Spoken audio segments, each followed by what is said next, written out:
action was, linisin natin ang eleksyon. Gawin natin Comelec constitutionally independent. But in the process of making Comelec constitutionally independent, napasok ng sindikato. Kung mapasok ng sindikato, ginagamit na ngayon ng sindikato yung constitutional independence ng Comelec to protect themselves and continue with they are almost unable to correct this situation because nakapasok na sila sa sistema. They are already they are dictating to our politicians. Tingnan mo yung mga nangyaring mga kunyari mga investigasyon sa Comelec. Pagsimula ng investigasyon, maraming ingay. Pero pag malapit ng eleksyon, tahimik na sila kasi takot na sila sa Comelec. Walang nangyayari sa mga kapwa nila sa kanilang investigasyon. Nakita natin yan sa sistema ni tawag dito yung ginawa ni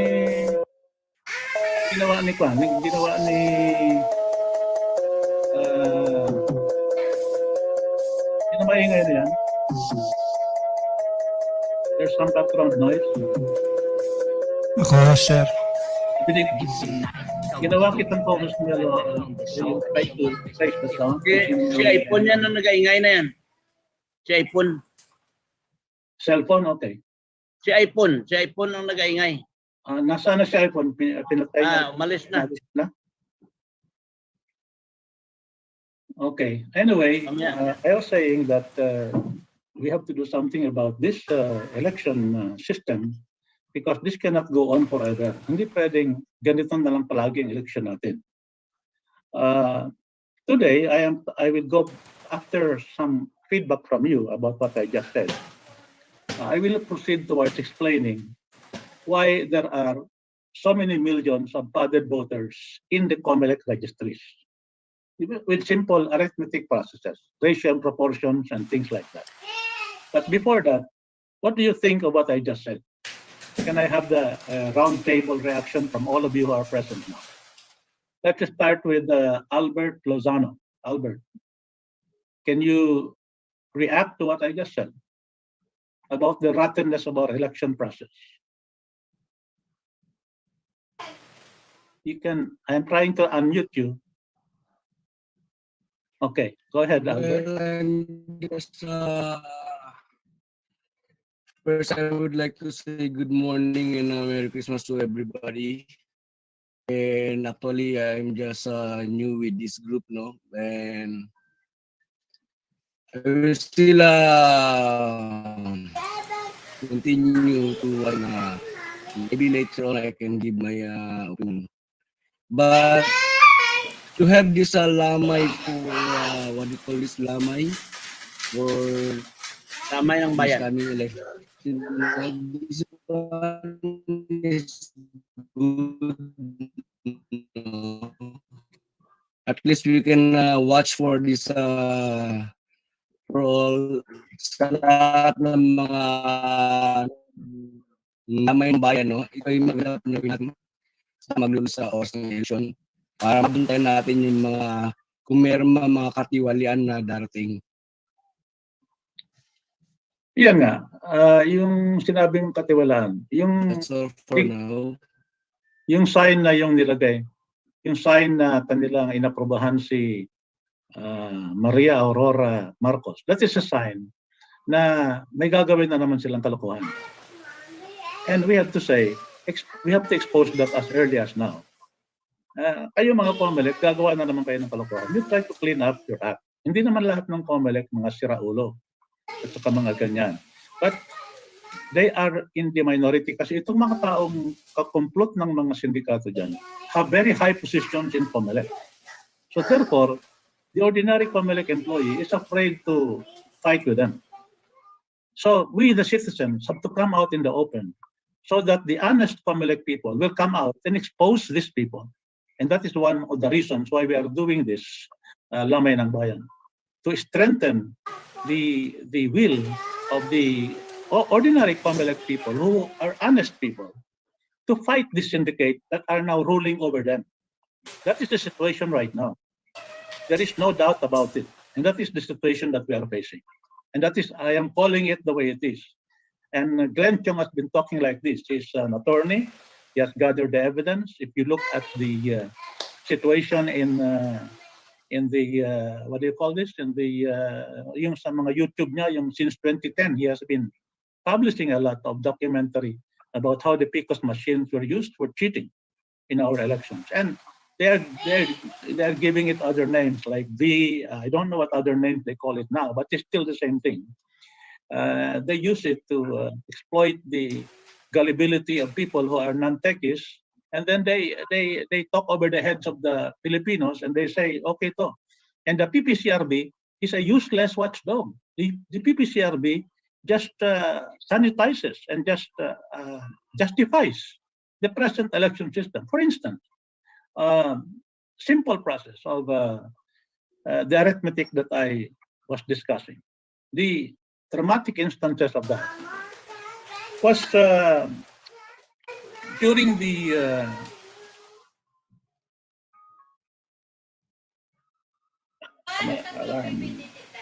during the 2016 interval to 2019, the number of population of the Philippines increased by 4 million, about 4.1 or 4.2 million.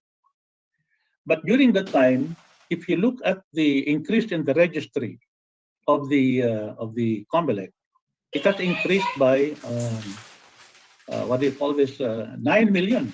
Let me now bring up this chart that I want to explain about. Okay, this important chart that I would like to do. I want to share the screen. I want to bring it up. So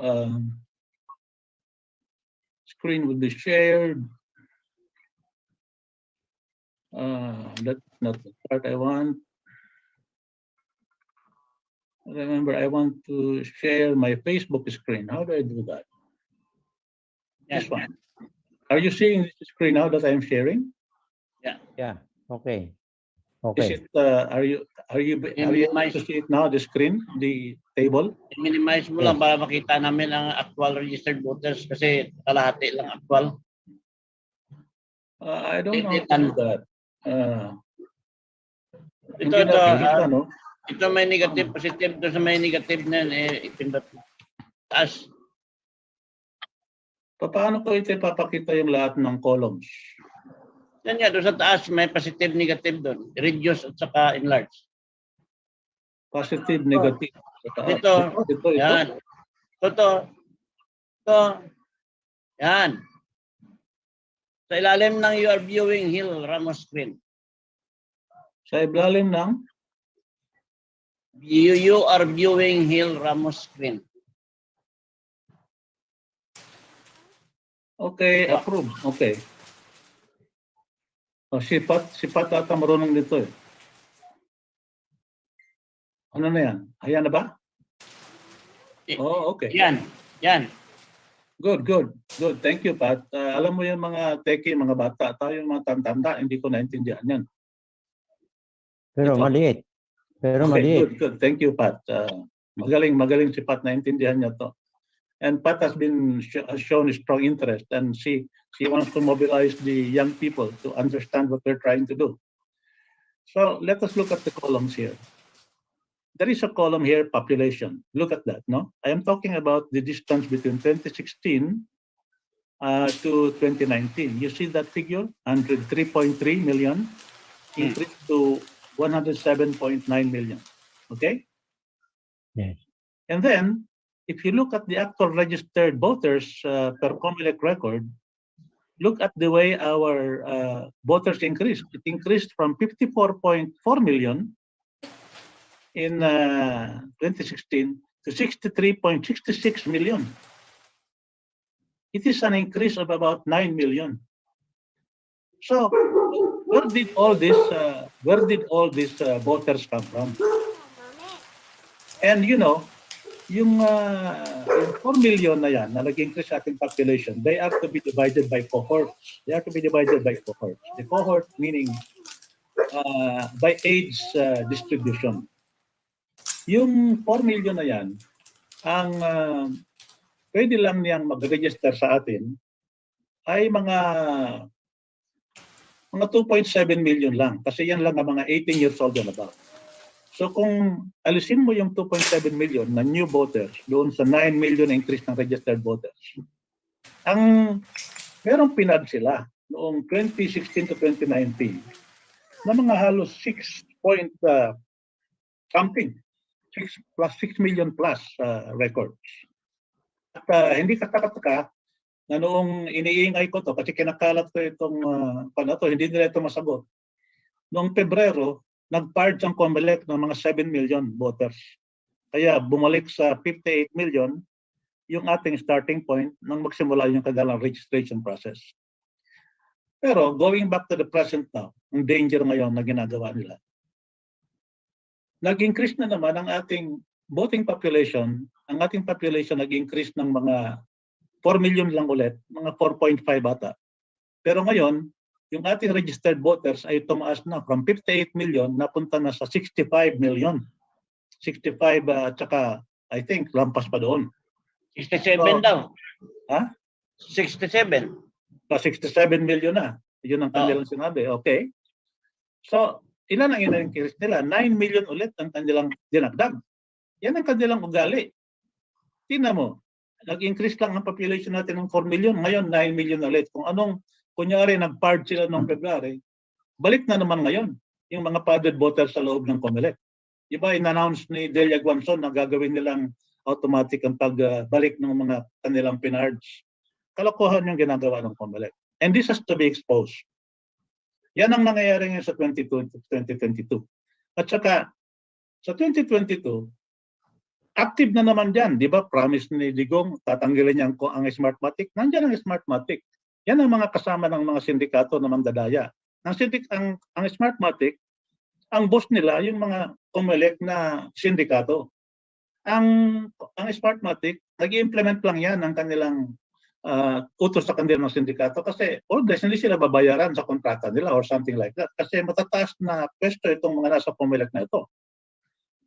Kaya mangyayari, gagawin nila yung gusto ng Comelec. Kaya mandadaya naman sila. Sila ang may hawak, sila ang may baril. They have the guns. And these padded voters, yun ang bala nila. Ngayon, ang gusto nating mangyari, tanggalin natin ang bala. Alisin natin ang bala. Para kahit na may baril po sila, hindi nila maiputok kasi wala silang bala. And that is the purpose of our Lamay ng Bayan. We will knock them to death. We will tell them, how can you explain this? Why don't you explain it to us? Sabi nga ni Sunny Domingo, bakit hindi nyo i-compare sa record ng birth and death ng Civil Registrar's Office? Bakit wala kayong ginagawang ganon? Gagawa pa kayo ng kampanya ng lahat ng relatives ng mga may namatay, mag-report doon at alisin ang mga pangalan doon sa kanilang registry. Habang pwede namang gawin yun, officially by just creating a new comparison process between the civil registries. Kasi yung kanilang pagpad ng mga botanteng itong ginagawa nila dito, yung patay, hindi nila tatanggalin. Yung nag-transfer ng boto, hindi nila aalisin yung original registration. Yung mga nakaregister sa barangay election na mga 15-year-old lamang, at saka hindi pa naman 18-year-old, itataas nila para mag-qualify at may pad nila doon. Si Melchor Magdamo, na isang attorney ng Comelec, noong 2010, simula nung digital process. Siya ay nagsabi na noong after 2010, nagkaroon sila ng ocular inspection sa isang island dyan sa may Spratlys somewhere na nagbigay ng boto sa record ng Comelec na 100,000 votes. Pagpunta nila sa island na yon, meron lang 100 na bahay doon, 100 na families. Ang nangyari, ang binigay ng Comelec doon sa record, 1,000 ang boto ng bawat pamilya. 100,000 ang record. Oh. Tapos, nung verify na nila ulit, hindi na gusto mag-verify yung Comelec kasi sabi nila, inoccupy na yan ang China, hindi na natin pwedeng tanungin yan. Yan ang record. Ganyan kalokohan ang ginagawa ng Comelec sa atin. Niloloko tayo palagi. Ang sabi ni Melchor Magdamo, kainuman niya yung mga Smartmatic na yan. Walang purpose yan except mga daya. Gumawa ng paraan para may daya yung mga kandidato. At yung ating namang mga kandidato, they are not making an effort to correct the situation. Kasi ang tingin nila, kaya naming mag-hire din ng mandaraya. Kung meron silang mandaraya, kami mandadaya din. Kaya din namin yan. So we ended up, the people are served with a defective electoral process. So we elect defective officials because our process of electing officials are defective. Garbage in, garbage out. When the process is wrong, it produces the wrong result. And our result is a governance of corruption. And that is what we have right now. Kahit kayo ay pro-digong or anti-digong or pro-Marcos or anti-Marcos or kung sino pa, we have to have an interest in this. Ito lang si Lenny Robredo may problema ako because he has been praising Smartmatic. Ayaw niyang tanggalin ang Smartmatic. Kasi siyempre naman, Smartmatic ang isa sa nandaya para sa kanya noong 2016 election. Kaya hindi niya ipapatanggal yun. At saka, may napupunta pa dyan ako sa Comelec na yan. Yung pumipirma ng kontrata ng Smartmatic, laging yung commissioner na pa-retire na. Para pag karoon ng bulilyasuhan at magbe-blame, they will put blame on somebody, yung nabe-blame na commissioner, nag-retire na, siyang pumirma eh. Katulad yung Christian Lim na siyang pumirma ng yung extension ng Comelec na yan. Although gusto na nating tanggalin. Pinirmahan pa rin yan. Tapos, siyempre, pag pumirma yung mga Comelec commissioner, palagay ko, malaki ang retirement bonus na nakukuha nila na unofficial. Pag pumirma sila ng bagong kontrata ng Comelec. Imbestigahin ninyo kung sino pumipirma ng ganong klaseng pa-retire ng Comelec ngayon. Ganito na naman yan. Pa-retire na naman si Abbas itong February o January at saka si Delia Guanzon. Yan dalawa pipirma ng extension ng Comelec para sa 2025 o kung sino man. Kaya patuloy tayong lulukuhin ng mga Smartmatic na yan. And we have to tell Comelec, you have to stop doing this. Hindi na pwede yan. Alam na namin yan. Alam na this. Patuloy kayo niyan. Walang proseso ng walang magre-respeto ng eleksyon. Napirmahan na ba extension? Napirmahan na nila extension? Palaging may gano'n yan. Hindi natin alam, hindi transparent ang Comelec kasi ang kanilang style, kami ang makakapangyari dito. We are constitutionally independent. Yan ang nga sinasabi ko, an unintended effect of this constitutional protection to Comelec. Ang ibang mga bansa, hindi naman constitutionally protected ang mga taong kakandak ng kanilang eleksyon. Kaya pag mayroon silang kalokohang nangyayari, sabit sila, pwede silang kasuhan kahit at the highest position sila ng commissioner. Ngayon, ang sa atin, protected sila kaya walang nangyayari sa eleksyon at saka masyadong masikip yung ating interval ng eleksyon every 3 years, no? Iimbestigahan mo sila, yung investigasyon sa kanila hindi matatapos within 3 years sa abutin ng bagong eleksyon. Kaya pagpasok ng bagong eleksyon, hinto na yung investigasyon kasi ang laro na ng mga kandidato para sila ay manalo. Kausapin na nila yung mga bata-bata nila sa loob ng Comelec para proteksyonan ang boto nila at layain yung kalaban nila. Yan ang klase ng eleksyon na nangyayari sa atin ngayon. Hindi na natin pwedeng ipagpatuloy yan. Kailangan sabihin natin sa Comelec, hindi na tayo pwede dyan. Kaya yan ang isang misyon ng ating lamay ng bayan. At ipaalam sa mga kabataan na kayo, sila ang mag-i-inherit nitong ating sistema. Hindi sila pwede, katulad nila Pat Gamboa, mga bata sila. Hindi pwede na magpatuloy ng ganitong kalokohan ng ating eleksyon. Lagi tayo mag-produce ng mga gagong mga public officials pag ang ating electoral process ay ginagago. Ang mga nagagawa ng ating eleksyon tulad ng Comelec at saka ng Smartmatic. We have to say directly to them, you cannot do this anymore. And we have to use all means that we can do to stop them from doing the same thing they have been doing to us. They keep on interrupting the count. 2016, they interrupted the count. 2019, they did it again. Why? Because they are selling the ranks for the senators. Si Drilon, manufactured yan. Hindi yan totoong top-notch yan noong 2016. Sumabay lang yan sa pagdaya sa kay Bongbong. Dinaya na rin yan sarili niya. Pero kasama yung mga poll surveys sa kanilang pandaya. Kunyari, mataas sila sa poll. Tapos popular sila. Kaya nananalo sila. Ganon din yung mga nangyari sa kay panahon ni ngayon, yung 2019. Binili ni Cynthia Villar. Binili niya yung kanyang ranking.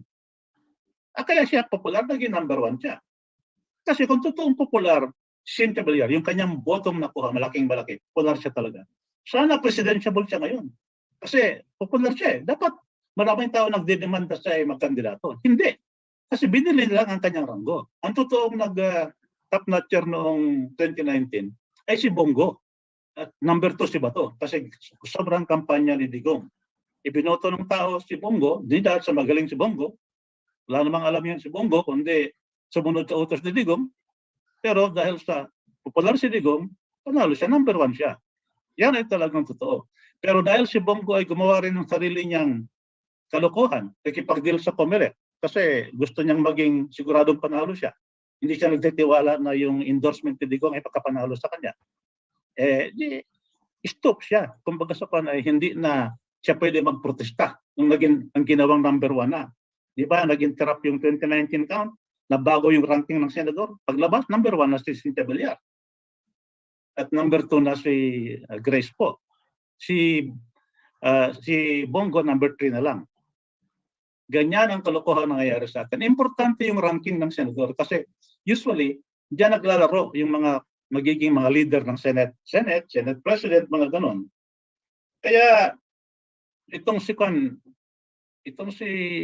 Senate President si Senate President Tito Soto, di ba nag-initiate siya ng investigasyon tungkol sa Comelec kasi na-inis siya na noong 2016 mas lamang sa kanya si Drilon, naging number 1 habang mas popular siya kay Drilon.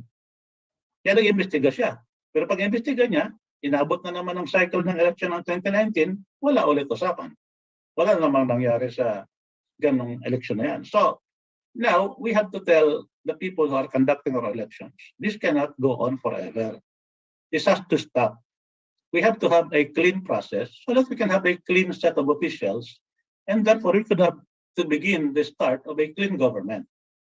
It will not immediately solve our problems, but it starts getting in good people into governance.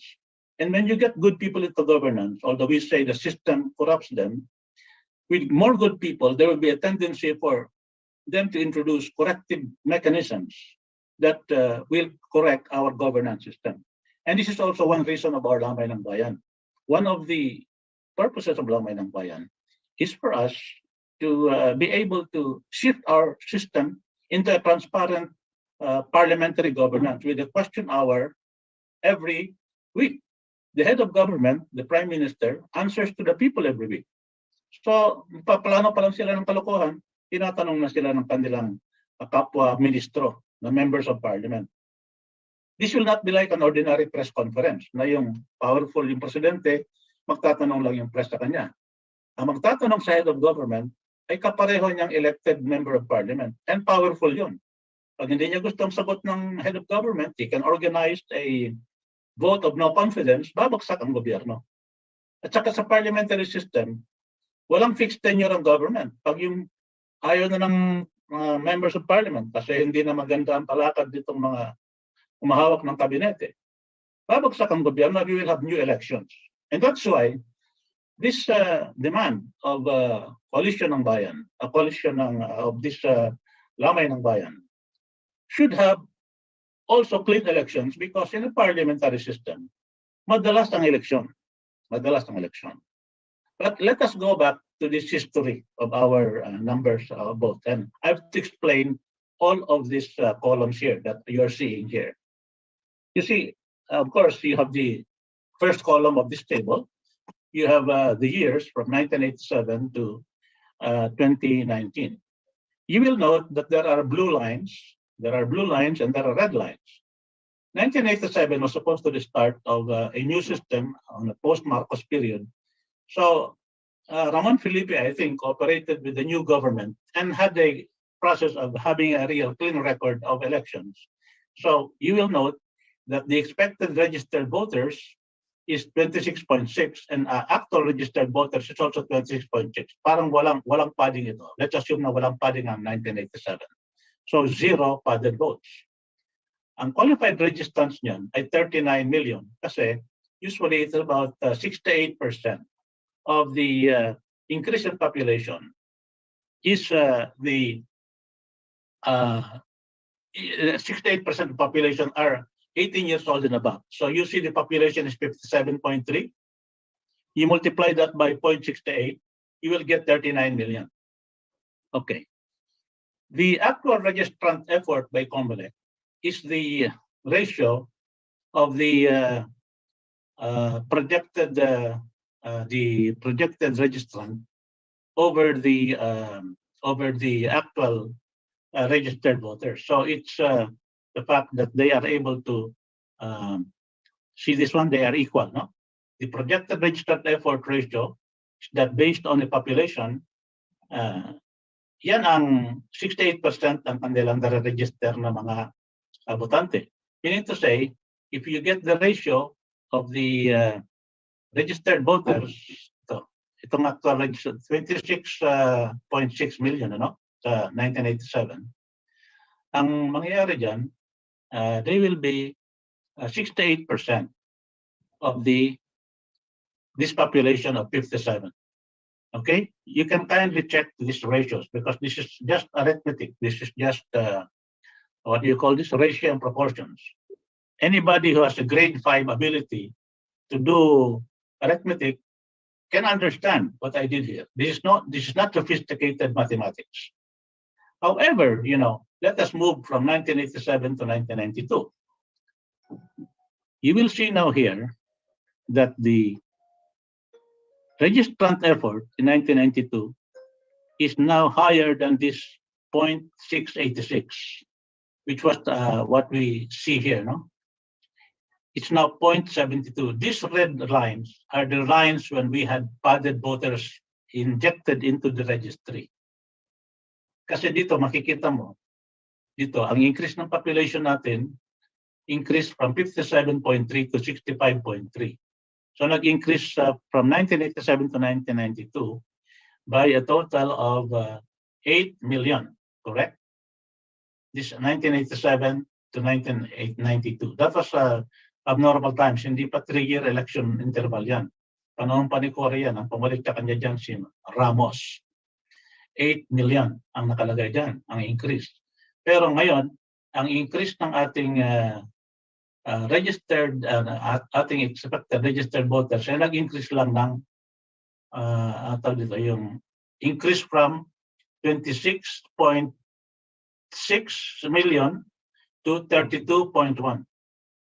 So that is an increase of how many? About 6 million. Okay? Pero dahil sa nagkaroon na ito ng increase dito sa meron na ditong pad na konti. Nakita mo dito ang padded voters. Nakalagay dyan, 1.5 million. Nagkaroon ng padding sa 1992 na 1.5 million. So, yan ang explanation ng paano nakukuha itong mga columns na ito. Noong 1995, kasi nabalita noon na dinaya ni Fidel Ramos si Miriam, no? Si Maid Miriam. Very narrow yung kanyang margin, yung kanyang panalo. Kaya noong 1995, nauso yung dagdag bawas. Noong 1995, yung mga kandidato ni Ramos na senador, panalo lang karamihan. Kasi doon na biktima si Nene Pimentel. Hindi siya nakapasok kasi nadagdag bawas siya. Dito makikita mo na ang padded voters na noon ay 4.7 million. 4.7 million. So pinasok na yung padded vote na ganoon. Kasi ang increase ng ating population noon ay, ganito, ang population natin increased from 65.3 to 68.6. Napakaliit lang ng mga increase, mga ilan lang yan, mga 3 million ang increase. Pero ngayon, nakikita natin dito na ang registered voters natin nag-increase by 4 million.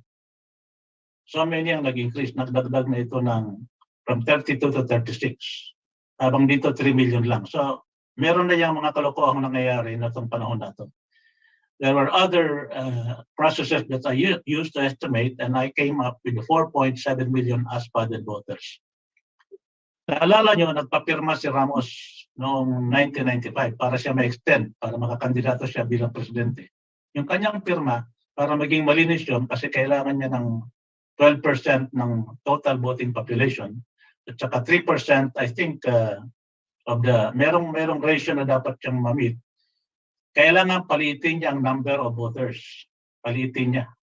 So, inalis nila yung mga padded voters. Kaya yung 1998, yung ating botante ay bumaba nakita mo bumaba dito yung actual registered voters natin in 1998. Nag-decrease by 2 million despite the fact na nag-increase ang ating population. Kasi in effect, noong 1998, na-purge ang ating voters list ng about 5 million. Kaya yung 1998, malinis yung ating padded voters na elect dyan si ERAP by a landslide si ERAP. Noong 2001, dahil sa kinuditan nila si ERAP, wala pang panahon mag-ayos si Gloria ng mga kalokohan sa Comelec, malinis din ang ating registry. So, walang padded voters noon, noong 1998 at 2001. Pero, noong 2004, pagpunta ni Abalos dyan sa Comelec, binalik niya yung mga tinanggal ni Ramos. Nagkaroon ulit ng mga 4.8 million padded voters dyan sa noong 2004. At saka patuloy ito noong 2007 dahil sa nagdagdag ulit sila ang padded voters ng 2007 ay 3.4 million, 3.38. Noong 2010, yan ang simula ng ating electoral system na anong tawag doon? Yung parang digital, yung parang electronic na, yung parang ito na, automated election system. Panahon ni Commissioner Melo. Dito, marami ditong padded voters na. Naging 6 million na, 6.6 million. Ang naging estimate ko niyan. At dito, maraming in-expose si Glenn Chong na kalokohang nangyayari sa kanyang pagkatalo doon sa Biliran bilang congressman. At that time, he was running for re-election in Biliran. Nandyan yan off record, nandyan sa internet at saka sa Comelec as YouTube. Maraming pinablish dyan si Glenn Chong and you can refer to it. Noong 2013, nagkaroon ulit tayo ng problema sa 2013 kasi dinaya dito si Gloria na ito, panahon ni Gloria ito in 2013. Dinaya nila Gloria si Coco Pimentel, si Miguel Subiring pinaupo nila. Daya yun kasi noon at that time, 6.26 ang padded voters natin. Madaling mandaya doon. Magpad ka lang ng konti sa Senate, wala nang ranking, tanggal na sa ranking si Coco. Pero dahil talaga namang dinaya siya, itong si Mig Subiri, na konsensya, nag-resign in the middle of the term at binigay kay Coco kalahati ng term niya. Pero the fact is, dinaya nila si Coco at the time, ng 2013. At saka dito, ang nangyari dito, I think ang panalo na rito si si Noynoy na ito yung 2013 area, di ba? Si Noynoy ayaw kay Loren Legarda. Si Loren Legarda na nag-top notcher. Pero inorderan niya ang Comelec na anybody but Loren Legarda. Kaya nangyari dito si Grace po ang naging top notcher. Pero kung naalala niyo noon, yung count ng boto ni Grace po, mas mataas pa sa actual na boto na nabilang. At sinabi lang ng Smartmatic, it's just a computer glitch. Pero dito nakikita na natin na yung mafia ng Comelec nagmamanipulate na ng ating election. Lingid sa kalaman natin lahat kasi ngayon lang ito nabibisto lahat ng itong mga padded voters na ito. Noong 2016, yun ang panahon na sinasabi ko na nag-increase lang ang population natin ng 4 million, nag-increase naman ang ating padded voters, ang ating actual registered voters from 52 to 54 million. But we are looking at the actual increase from 2016 to 2019, nakikita mo ito, 54.4 to 63.6. Yan ang 9 million increase. Sa mga ibang lugar, medyo banayad pa ang kanilang increase, incremental, maliit lang ang kanilang ginagawa. Dito sa 2019, very dramatic yung increase ng padded votes from 5.8 million to 12.8 million. Ganyan karami ang padded voters sa ating Comelec ngayon na pwede maka-elect ng isang senador. Basta bayaran mo lang ang Smartmatic, kaya nila yan that they will be able to elect you as the senator, house with that kind of padded voting. So, are there any questions on how this is computed? I now am open to any question about this, and if you have your calculator application in your own computers, I would like you to check the figures because this is just simple arithmetic, simple ratio and proportions. And the data here is verifiable. Population is taken from the PSA, Philippine Statistical Authority. They are available in public. And the registered voters of Comelec are also available. They are publishing it when are they publishing it? Every now, you look at Wikipedia and the other, their own website of Comelec, you will see these actual registered records of Comelec. And these records can be verified. Hindi problema ang pag-verify nito. So wala tayo ritong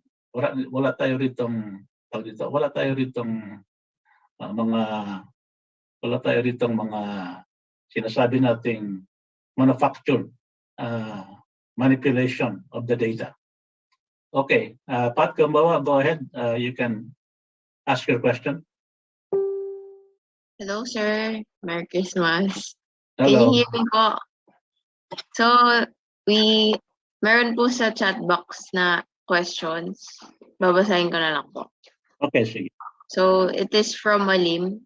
And he said that, do we have a list of members who are involved with this?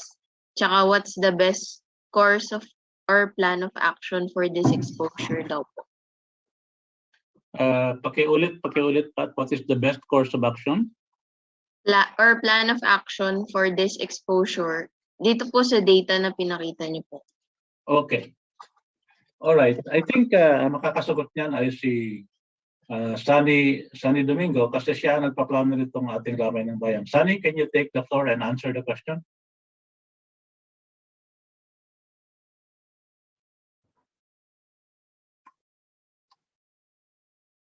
Hello, where's Sunny? Is she with us or did he disappear? Okay, if Sunny is not able to answer, Bien, can you also answer? Can you hear me? Okay, you can hear you. Yes, can you hear me now? Yes, yes.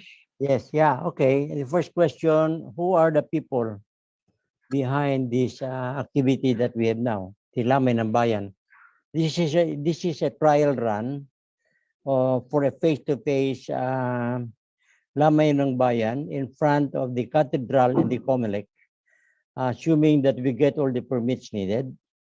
And the sort of organizers and steering committee are people that have joined us earlier in this discourse. And so we do have a list. It's a short list, but we can reveal it to, maybe you just email to us, or you can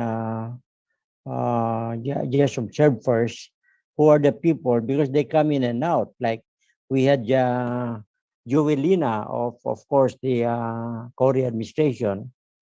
And then we had Congressman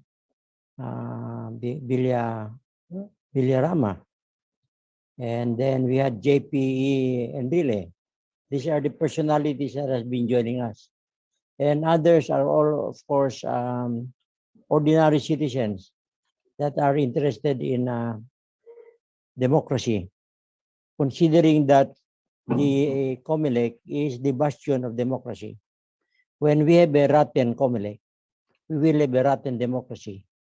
In fact, Washington Sisip Gores Velayo of SGB, Washington Sisip of SGB, was asked by Karen Davila in Head Start, why is it that we are behind? Why are we behind other countries when we were number one? And he was saying, because our democracy was given to us prematurely, meaning that we were not all ready for it. Like, of course, we don't have mature voters. And then the next question was, because we are overpopulated, and there is now a lobby headed by the wives of the oligarchs to pass the reproductive health bill so that we can control the population of the poor, but not necessarily the population of the rich. And so he joked, he said that, does it mean that the rich have less sex than the poor? So that's a big issue that we must come up with. Now, for the action plan, we first started with the coalition of the common. And we had a dozen participants to the coalition of the common, including some senatorials. And from the coalition of the common, we evolved into now a project called Lamay ng Bayan, or to connect it with democracy. It has only two objectives. One is to check the Comelec, And two, excuse me, is to promote the shift to the parliamentary form of government where there would be a question hour every week as to who would be the prime minister and ministers. And on the basis of the two objectives, we added Laman ng Bayan para sa tunay na kalayaan. Everybody, especially the youth, is talking about the return of democracy. What return of democracy are we talking about? If this is the kind of voting that we have headed by the Comelec. So that is the big question. Where is democracy coming from?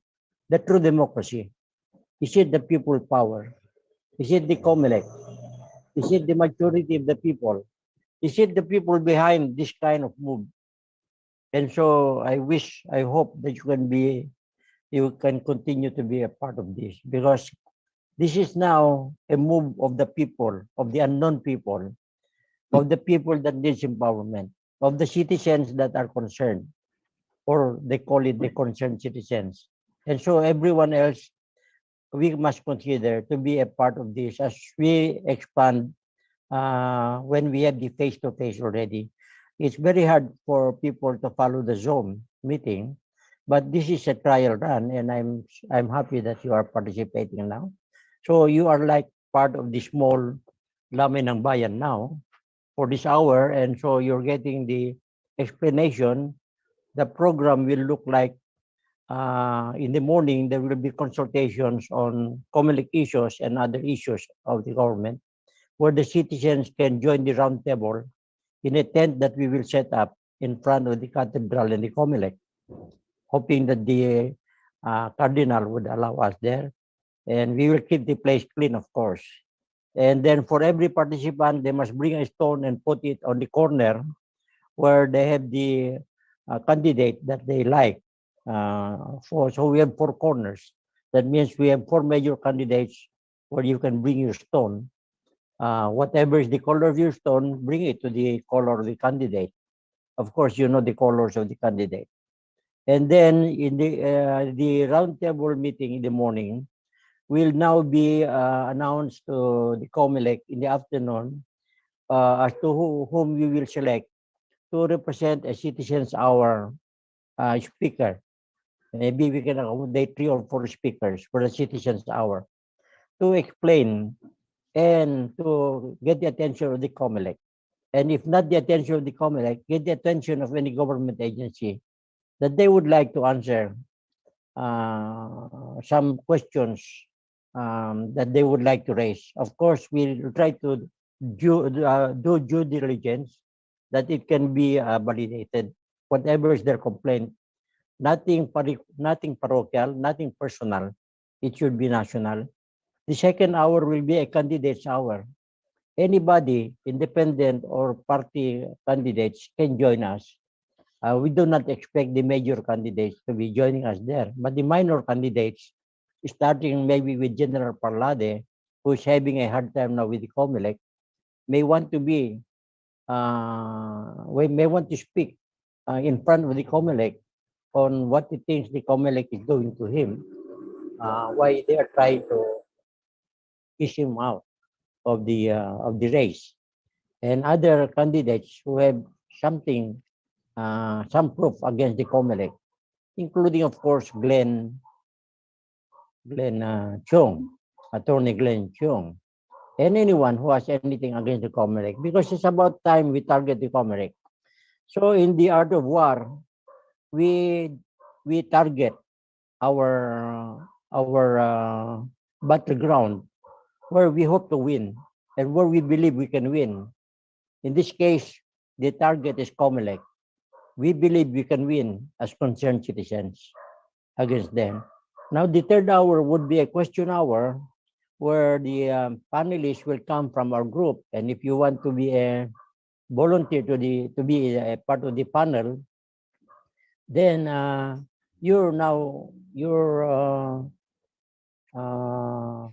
your questions can now be entertained on the question hour.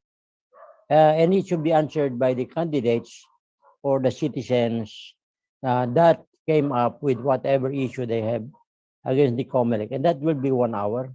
After that, we will, of course, entertain ourselves. We will invite bands, the Battle of the Bands with a prize, and patriotic singers. And of course, we give some incentives for them for joining us. And maybe end about 8 o'clock in the evening so that the cardinal can go to sleep early if he wants to. And the following day, it will be the same thing. On Monday, we will have a flag raising, and on Friday, we will have the flag ceremony to bring it down for the next week. So it will be a Monday to Friday activity during office hours. I hope I have answered your question.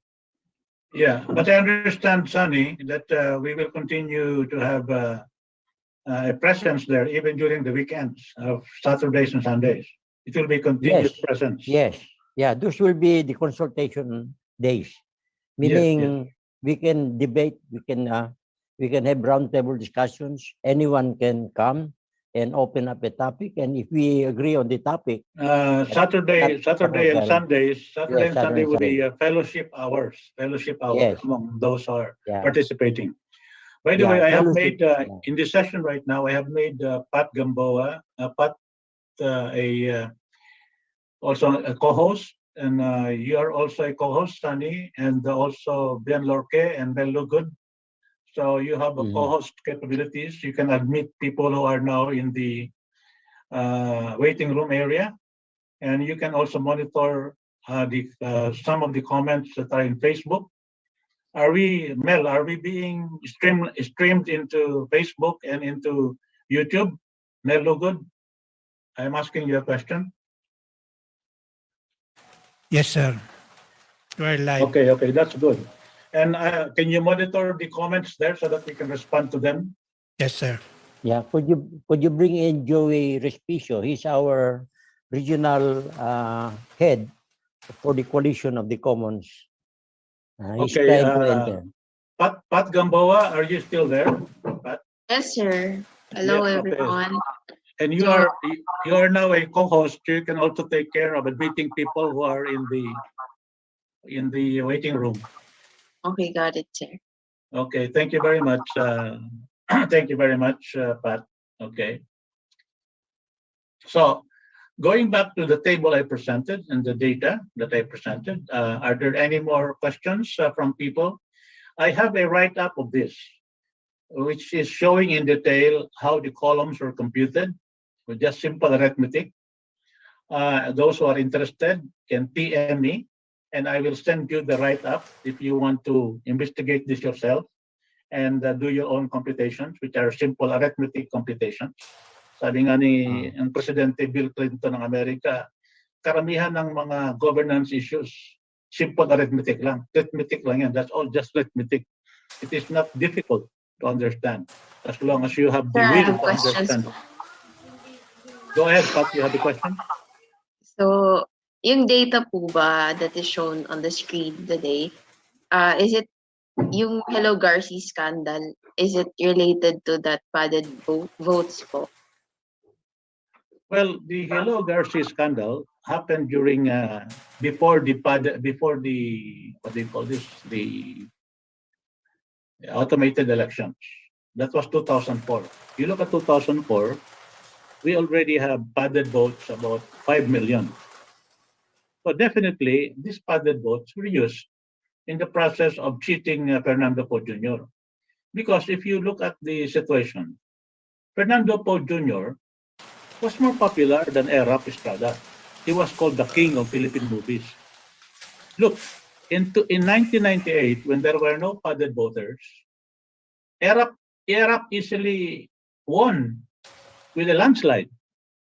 Ang dali-dali. Ngayon, 2004, ang kandidato mas mabigat kaysa kay Erap, mas popular. Bakit? Natalo.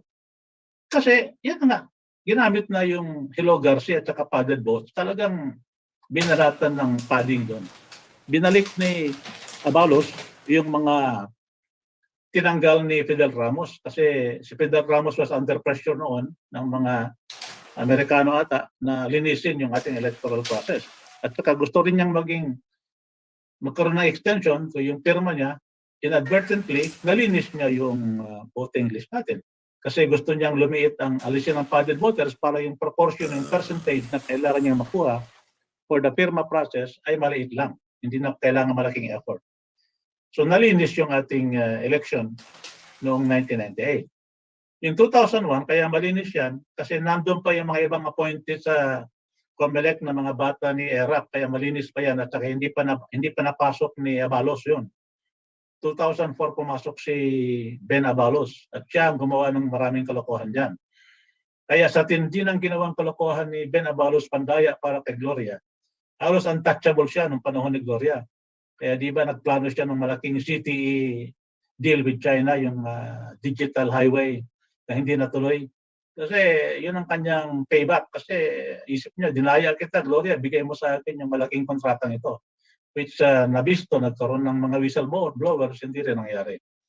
But that is how I'm telling you that itong corrupt election process feeds into corrupt transactions. Kasi yung mga nandaya para sa isang presidente, madaling ma-blackmail ang presidente para sabihin na, oh, bigyan mo ko nito kasi alam mo, ibibisto kita, dinaya kita, hindi ka naman talagang nanalo.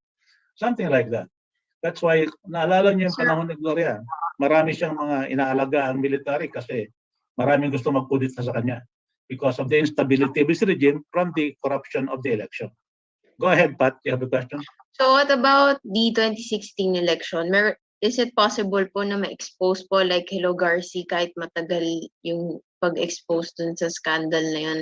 Kasi as millennial po, ay hindi na po pala millennial, as a teenager po nung 2016, so super active ko po nun sa social media, and that time po on Facebook, natulog lang po kami or meron pong nababawasan po yung number ni Cheese, tapos nadadagdagan po yung kay Lemmy.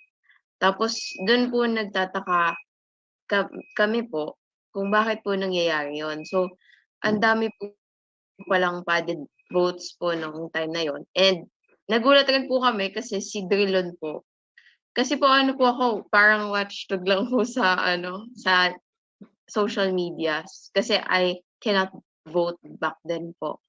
So nag-analyze po ako. Tapos nakikita ko rin po yung analyzation ng iba pong teenager at yung mga concerned citizens na bakit nga ganun, may dagdag, may bawas.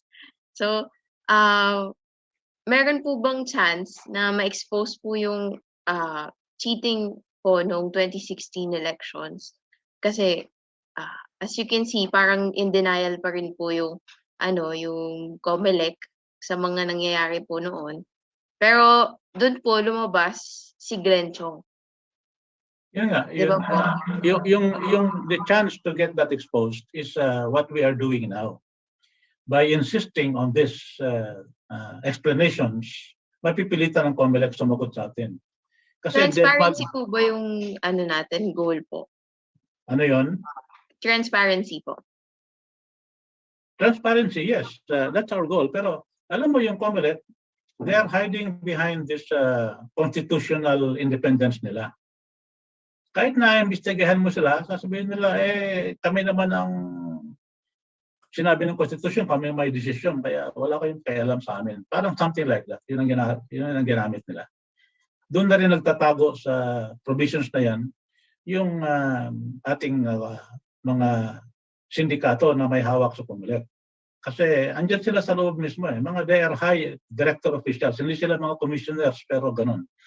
At saka minsan pati yung mga commissioners niloloko lang nila. Di ba naging commissioner dyan si Gas Lagman? Gas Lagman magaling sa IT. Pero walang nagawa si Gas Lagman kasi hindi naman binibigyan lahat ng informasyon sa kanya.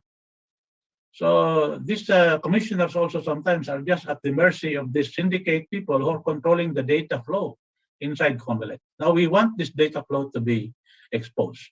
We want to tell them, why don't you give us a cohort distribution of all of your registered voters to see whether they reflect the national cohort distribution of ages? Yun lang, simple lang yun. That is a simple arithmetic computation that can be done with computers easily. Kahit na ilang milyon yan. Ganun. So, our process is an attempt to make this transparent. Kasi walang nagtatanong dito at saka napupunta tayo sa isang sitwasyon na parang catch-22. Yung mga tao na dapat magtanong, ang kanilang purpose na ngayon manalo sa eleksyon. Kaya hindi na nila tatanungin ang Comelec. Okay na yan, saka na natin pag-usapan yan pag panalo na ako. Yan ang attitude ng maraming mga kandidato. Ang meron lang implicit na questioning ng Comelec ay itong kandidatura ni Bongbong kasi dinaya siya eh.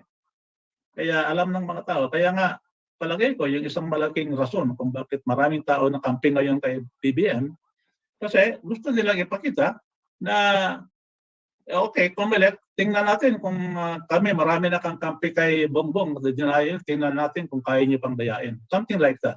Pero ayan nga, nakita mo na, nirelease ng Comelec yung si Maria Aurora Marcos na maging kandidatong presidente. Eh yun naman ay Regarding that po, dineclare nilang dineclare nilang Luisan. nuisance yun noong 2016. Bakit ngayon ay nirelease nila? Ang kaiba Yes, noong sir. 2016 ay hindi kandidato presidente si Bongbong. Ngayon, kandidato presidente si Bongbong. So, nilagay nila ng ganyang klaseng kandidato para madali nilang magawa ng paraan na dayain si Bongbong. Yan lang ang nakikita kong agenda nila. Ginawa na nila yan in the past noong panahon ni kandidato si Eddie Villanueva, pinakandidato nila si Eddie Hill para madaya nila, makuha nila mga boto ni Villanueva. Hindi kasi malakas na ang kandidatura ni Villanueva kasi yung kanyang grupo totally mobilized, yung Jesus is Lord niya. Kaya nga nakita mo naman yung power ng Jesus is Lord niya. Ang totoong 2016 top notcher ay si Joel Villanueva.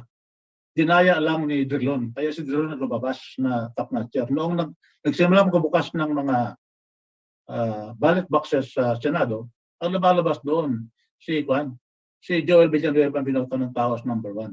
Kasi malakas nga ang grupo ni Eddie Villanueva sa pamumulitika. So that is the situation. Your question na our goal is transparency, that's correct. We want this to be transparent. That's also one reason why we are supporting the shift to parliament kasi meron doon question hour, which is also transparent. Kasi the only way to expose these maggots of corruption, kasi mga maggot yan, parang yung mga they breed in damp and dark places. So we have to expose this into the light of day, into sunlight. Mamamatay yung mga maggots of corruption, starting with the maggots inside Comelec. Yan ang ginagawa natin. Have I answered your question, Pat? Hello? Yes, sir. Regarding po dun sa issue between yun nga po, nung vice presidency po. Kasi parang ganun din po mangyayari. Meron po bang chance na ganun po rin yung mangyari ngayon sa presidency naman po? Kasi Yan Yun nga ang po. isang malaking thinking, kilala niyo si Thinking Pinoy. Si Thinking Pinoy, yung isang vlogger, si Thinking Pinoy. He was just discussing this in his recent vlog, vlog, talking about this possibility of using the Maria Aurora Marcos candidacy to use that as a way to shade and madaya yung presidential candidacy na Bongbong. So that's a possibility. That's why we have to be vigilant and expose this as something. Bakit ganon? Why are you doing this? Let Comelec explain. Bakit si Maria Aurora? Anong kaibahan? Bakit siya noon nuisance noong 2016? Ngayon pwede na siyang kumandidato. Bakit? Anong nangyari? Nagkaroon ba ng maraming pera ito si Maria Aurora? Nagkaroon ba ito ng malaking organisasyon para magkaroon ng talagang viable campaign? O gawa-gawa nyo lang para maidaya nyo yung mga gusto ng tao, dayain ninyo. Gawan nyo ng negosyo itong si Bongbong. Sabihin nyo, you will protect his votes, and then yung iba naman, para kayong cops and robbers, bad cop, good cop, may isang poprotekta kay Bongbong, makita kayo ng pera. Merong ibang mandadaya kay Bongbong, kita din kayo ng pera. Lagaring hapon ang gagawin nyo ng mga sindikato dyan sa loob ng Comelec. Kaya, we are exposing this to the people. Alam na this, huwag na kayong manloko ng ganyan. Niloloko nyo yung taong bayan. Yung pinaka-importante sa isang demokrasya yung pagpili ng tao. Dapat malinis yung ating eleksyon. Ginagawa yung eleksyon, ginagawa yung negosyo. Kaya huminto na kayo. Ang epekto niyan grabe. Kasi ang kahirapan patuloy, ang corruption patuloy, at tayo ay namimiligro, pati yung mga taong nakapaligid dyan sa presidente, kahit ang presidente ay gusto niya talagang magkaroon ng pagbabago, hindi natutuloy kasi ang mga nakapaligid niya corrupt, produce ng Comelec, mga iba. Kaya yan ang dapat nating tutukan ng gusto. Sir, we have a question po sa chat box.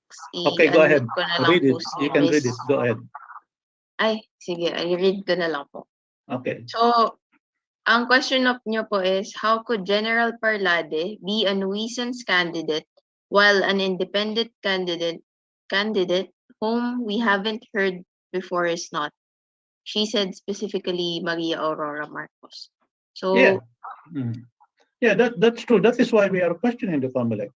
Bakit yung mga tao may capability to campaign ay hindi nila papayagan? At saka yung kasi si Parlade is very vocal about the existence of the mafia inside Comelec. Galit sila. Ayaw nila ng ganong klaseng kandidato. Habang itong si Maria Aurora, magagamit nila ngayon para pang negosyo sa kandidatura ni Bongbong. Gagawin nila lagaring hapon. Yung sindikato, kunyari, mag-i-split. O kayo, doon kayo kay Bongbong, ha? Sabihin nyo kay Bongbong, puproteksyonan natin ang boto niya. Kaya kuha kayo ng pera sa kanya, milyon-milyon para kumita tayo. Kami naman ang kakusap niya sa mga kalaban ni Bongbong. Kami naman ang mandadaya kay Bongbong. Babayaran din kami. So tayo lahat kita. Happy tayo lahat pagkatapos ng eleksyon. Wala tayong pakialam sa nangyayari sa bayan. Ganyan ang lagaring hapong ginagawa. Propel, Yes, go ahead. additional ko na kasagutan doon sa tanong na yon. Actually, nung nag-file kami ng ni Boots Valdez, Professor Boots Valdez ng candidacy, President and Vice President respectively, napansin na namin yan kasi nilagay ng Rappler, hindi KDP, kundi nilagay niya independent kami. So, nung mag-file kami noong December 13, ng withdrawal, napakaliwanag naman na ang partido ni General Parlade is KDP. Pero nagtaka ako na bakit sinabi nila independent si General Parlade. So doon pa lang, doon ang Rappler ang nagpakalap dyan na independent kami, hindi kami partido ng KDP, wala kaming parte. At hindi ko malaman kung bakit na doon sa mga dokumento na isinumite namin sa Comelec, bakit hindi nila nabasa bago nila ilabas yung sabi na independent. Ayan, dahil maliwanag doon kung anong partido mo. So yan pa lang may kasabihan na where there is wrong from the start, in between to the end will always be wrong.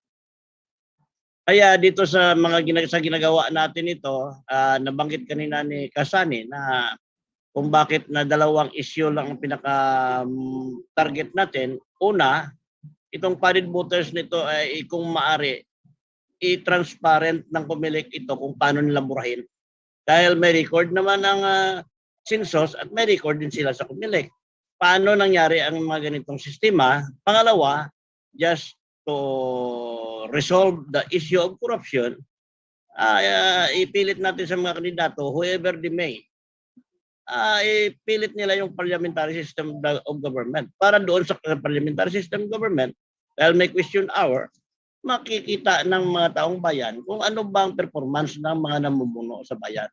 Hindi na malala na, bago natin malaman na ay malala na pala ang sitwasyon sa Pilipinas. So it's too late. Kaya yan ang dalawang issue na yan na kung maaari, ipabura natin ito at marinig natin sa Comelec kung paano nila burahin itong padded voters. Then pangalawa, itong parliamentary system government, kasi kung ikaw nga ang presidency o prime minister tapos hindi mo masagot ang mga katanungan, ibig sabihin ay ang trust rating mo dyan ay notel. So why not you resign? Why not resign, I mean? So ang only possibility dyan, kung ganyan mangyari, mag-resign sila dahil nakakahiya sila. Pero dito sa katanungan naman, ilan na tayo? May katanungan kanina, ilan ba ang namumuno?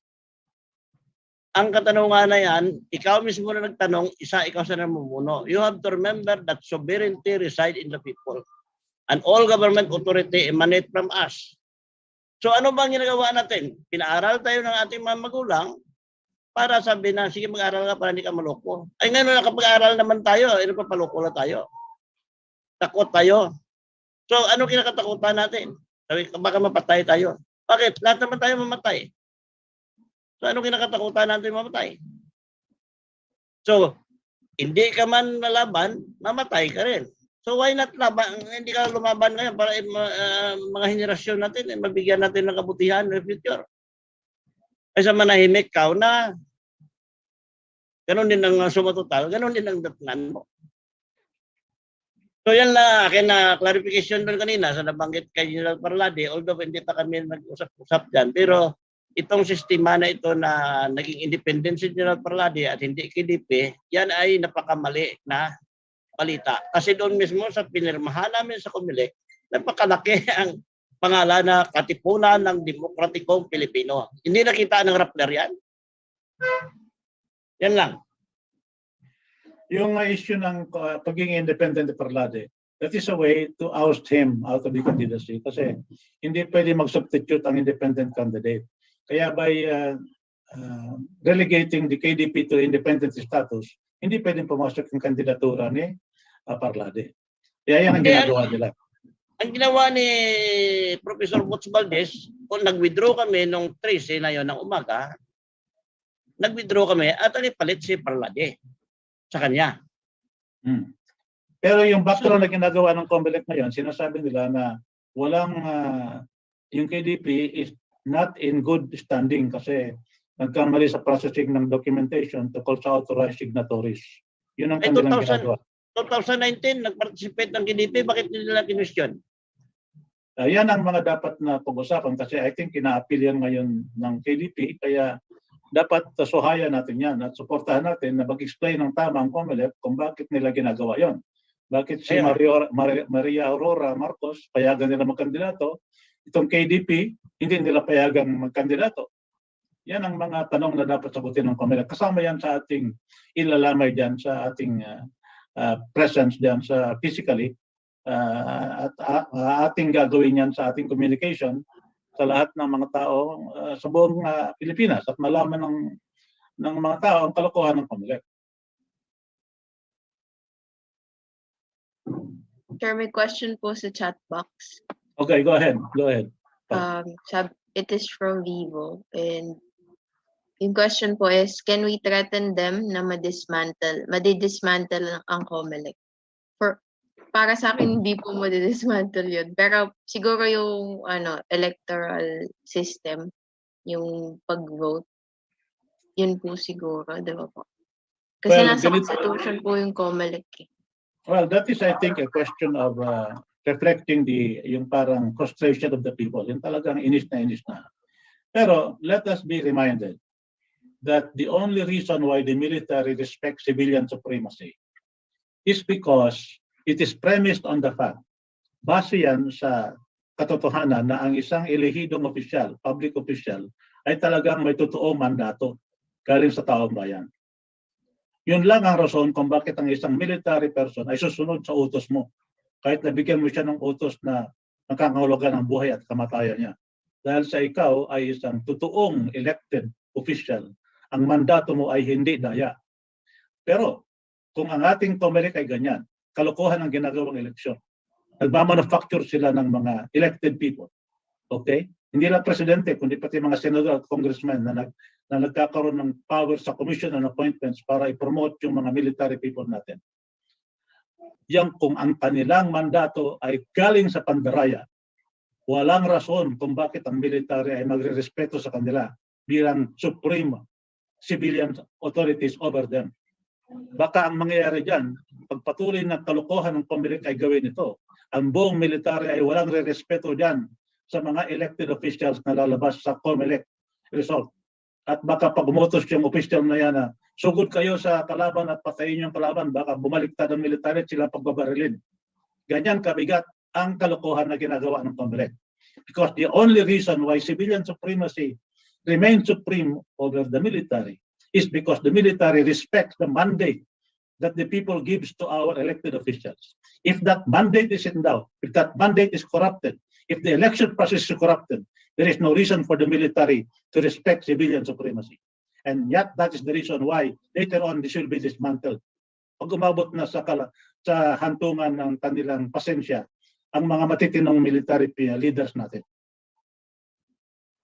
Profile may katanungan si Pat na I think sabi niya we can choose to practice hybrid election. Alam mo Pat, may pinadala kami na resolusyon sa Malacanang, kami na Professor Hill.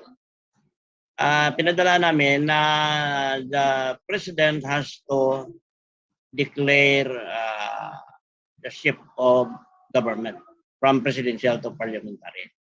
Then gumawa siya ng proclamation, ay proklama niya na being the President and respecting the power vested to General Aguinaldo, who is the first ever President of the 1899 Constitution. Ibalik niya ngayon ang 1899 Constitution. Yan ang isang paraan na hindi na tayo maghirap pa. Kasi may konstitusyon na tayo nasundan. Ngayon kung ang luma na konstitusyon na yun hindi ugma doon sa ating kalagayan ngayon, ipalitan natin ng ugma doon sa sistema ngayon. So, pero nag-reply ang Malacanang doon sa sulat namin. Hindi niya ginbalik yung resolusyon na yan. So, silent sila. So, I doubt kung ganyan ang mangyayari na medyo may kaguluhan na. So, the only possibility there is to declare the shift of parliamentary system of government at magpalit tayo ng konstitusyon. Kasi itong konstitusyon natin, wala nang gumagalang. Kung si Digong pa sabi niya, pamunas na lang ng kwento. So, if it is known as supreme law of the land, what is supreme law as far as our interpretation is concerned? Kung pamunas na pala ng kwento ng yawa niya. So, para sa akin, let us observe and we will see the effect of this lamay ng bayan kung ano ang magiging resulta kasi at least malaman natin kung ano ang katuwiran ng Comelec, bakit na ginagawa nila yan. Okay, Giancarlo is raising his hand. Giancarlo, you may have the floor. Ang question ko lang dito, no, Prof. Hill, no, bakit nagiging palit itong mga votes natin? At anong nangyari na naman talaga sa Comelec? Bakit hindi disqualify si General Padlade? Yung pong tanong ko dyan. Kaya nga tayo naglalamay ng bayan para matanong natin yan. Kasi ang style ng Comelec, pag hindi malaking issue, ang style nila, deadma lang sila. Wala silang pakialam. Ngayon, gumagawa tayo ng paraan to call the attention of the people of the Philippines, sa kalokohan ng Comelec by doing this lamay ng bayan. And we will be persistent. Hindi tayo hinto hanggat hindi nila sagutin ang mga tanong natin. Naku po talaga. Another question. Sir, if we were to shift from parliament, meron po bang chance na magbago po from federal? Yeah, I would suggest that you study they are recorded in the YouTube, the question hour of the United Kingdom Parliament, the question hour of the New Zealand Parliament, question hour of the Australian Parliament, question hour of the Indian Parliament, and question hour of the Canadian Parliament. You will see how the people there, the leaders of these countries, have to explain to their equal, to their peers, yung kapareho nilang MP, how they are governing the nation. At nakita natin sa Sweden, yung hindi nila masagot ng tama ang mga tanong, bumagsak yung gobyerno ng Sweden. Na hawak na ang Sweden for 14 years, bumagsak sila, that was early this year. And it is a peaceful way of bringing down the government kasi ginagawa through a malinis na election. Kaya nga, magkasabay itong ating demand of cleaning up our Comelec and having a transparent parliament also. Kasi ang election ay madalas gawin sa isang parlamento, lalo na pag magkakaroon ng mga vote of confidence na sabi. Kasi minsan maraming vote of confidence yan, magkakaroon ng vote of confidence, pero ang nangyayari, binabalik din ng taong bayan ang mga tao na kini-question ng ilang kalaban kasi kampi sila doon sa proseso ng mga tao ngayon. Pero we will have to have still clean electoral process to do that. Kaya kailangan natin gawin ang paglinis ng ating eleksyon. And that is why we are doing this lamay ng bayan right now. Actually, kung palpak, can you hear me? Yes. Can you hear me, Prof? Yeah, kung palpak ang gobyerno sa parliament, vote of no confidence ang ginagawa ng mga assemblymen. Then, therefore, the following morning, you have a new government. No, And no, therefore, there will be a vote of no confidence, and then all the Yes. members of parliament are deemed dissolved by the president, and yes, they will then have to there call will be new a, elections. yeah, And the new there will elections be- will form a new government. There will be a transitory government of undersecretaries controlling the country, while the new members of parliament are re-elected or elected to office. And they So will it's form the a- new government to take over. It's a new government without an election from Comelec, for example. Now, there's another question, Prof. The burden of Prof should come from us and not Comelec. That is the observation. How do we explain that? Yan ang isang yabang ng Comelec. Ginagawa nilang legalistic yan. Yan ang kanilang legal cover. Alam mo, in a real functional democracy, issues like this ay scandalize na yung tao. Pero itong mga tao yan, ang kanilang mga slogan ay mamatay na muna kami bago kami mag-resign. Ganyan ang kanilang depensa. They will go into legal processes, legal technicalities. And sasabihin nila, prove nyo yan. Itong table na to are based on public domain data. This is already proof that there is something wrong happening. Sasabihin lang nila, wala. They are just ignoring this. Loko-loko sila. They are just ignoring this. Everybody is ignoring this because pag sinimulan nilang kalkalin ito, lalabas ang lahat ng baho nila. And they are afraid of this. This can create a lot of resentment in the military at pwede silang ikudita anytime dahil sa kalokohan nila. Dahil if the civilian authorities are not able to correct this, then the military will correct the situation and bring about a real clean electoral process in the country. That can possibly happen. I am just describing a scenario that can happen.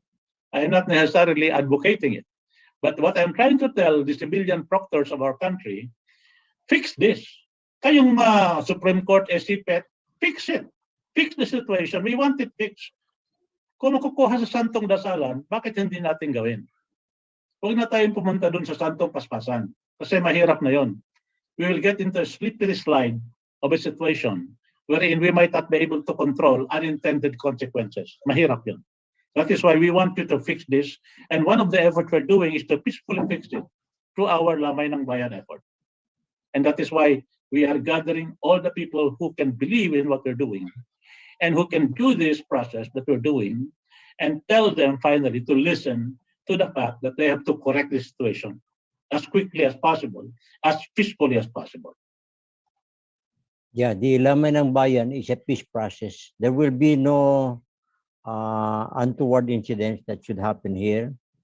The idea is this is just a concerned citizens action. We will keep distance from any to put others, our concerned citizens out of harm's way so that walang putukan, will protect everyone.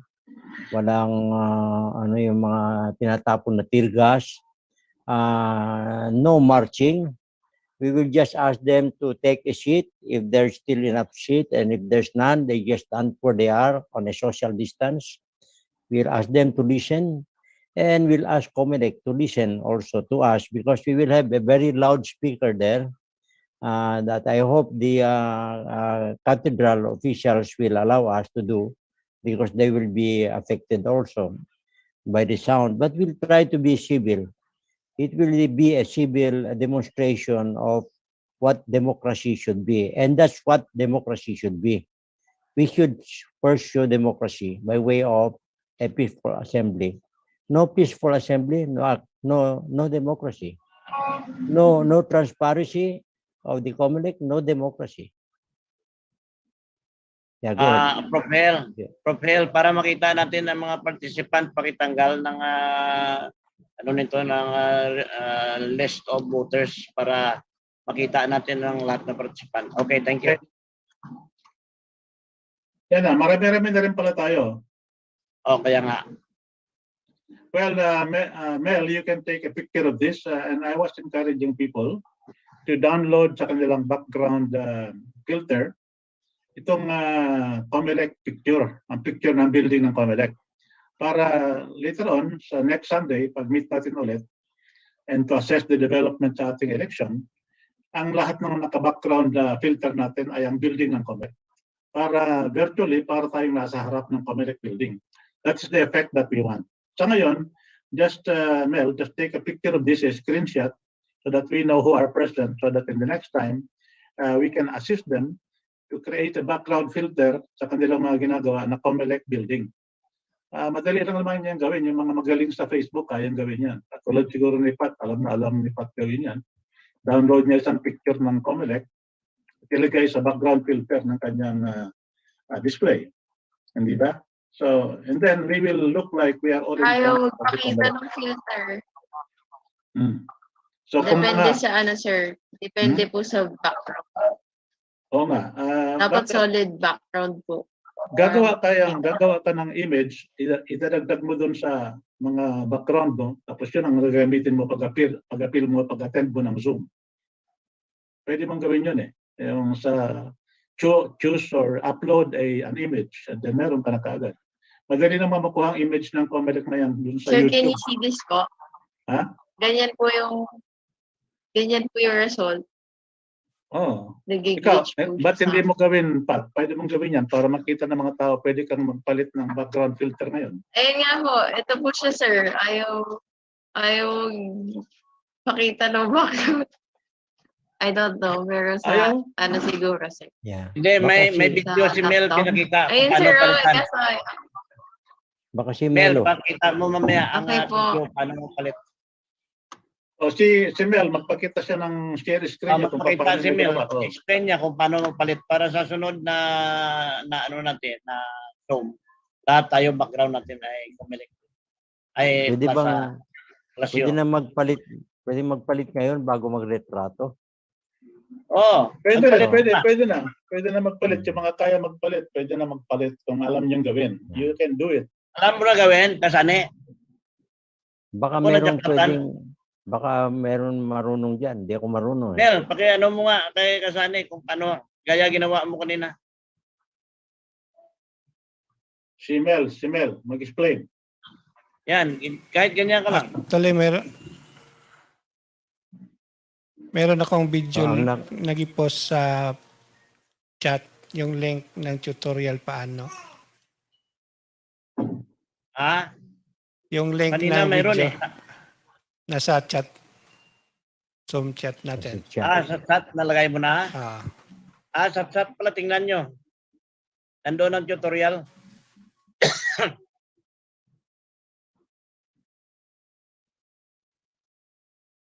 Si Wilba, kaya niyang gawin, no? Meron na siyang background na Comelec. Tinuruan ng apo niya eh.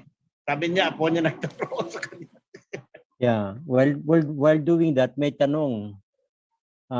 Kung federal lang tayo at hindi tayo parliamentary at ipagpatuloy pa natin ang presidential system of government na walang weekly question hour, lalong maglala ang korupsyon dahil ang mga oligarko kung manamantala, lalo kawawa ang mamamayan.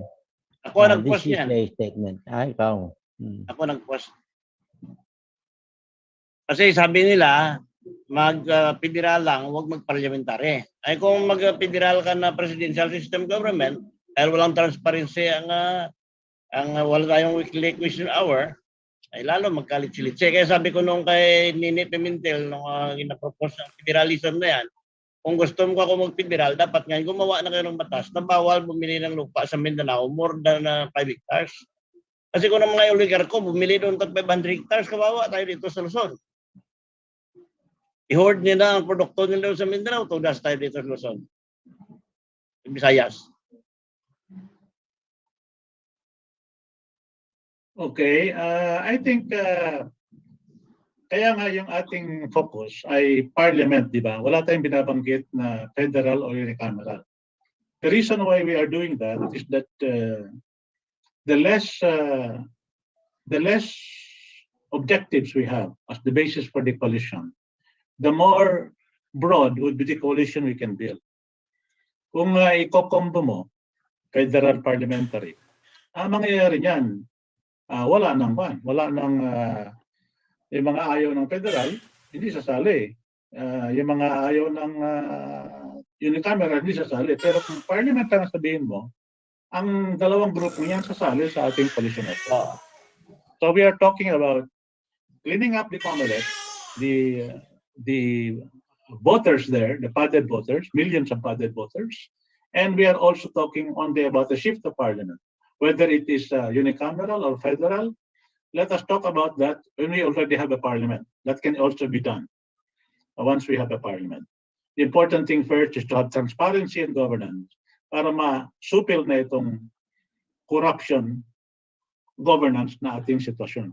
Because ang aking description sa ating sistema, hindi lang corrupt ang sistema natin, kundi ang ating governance mismo is the process of corruption. Corruption has become the way our country is governed. And the answer to systemic corruption is systemic vigilance that is provided by a parliamentary question hour.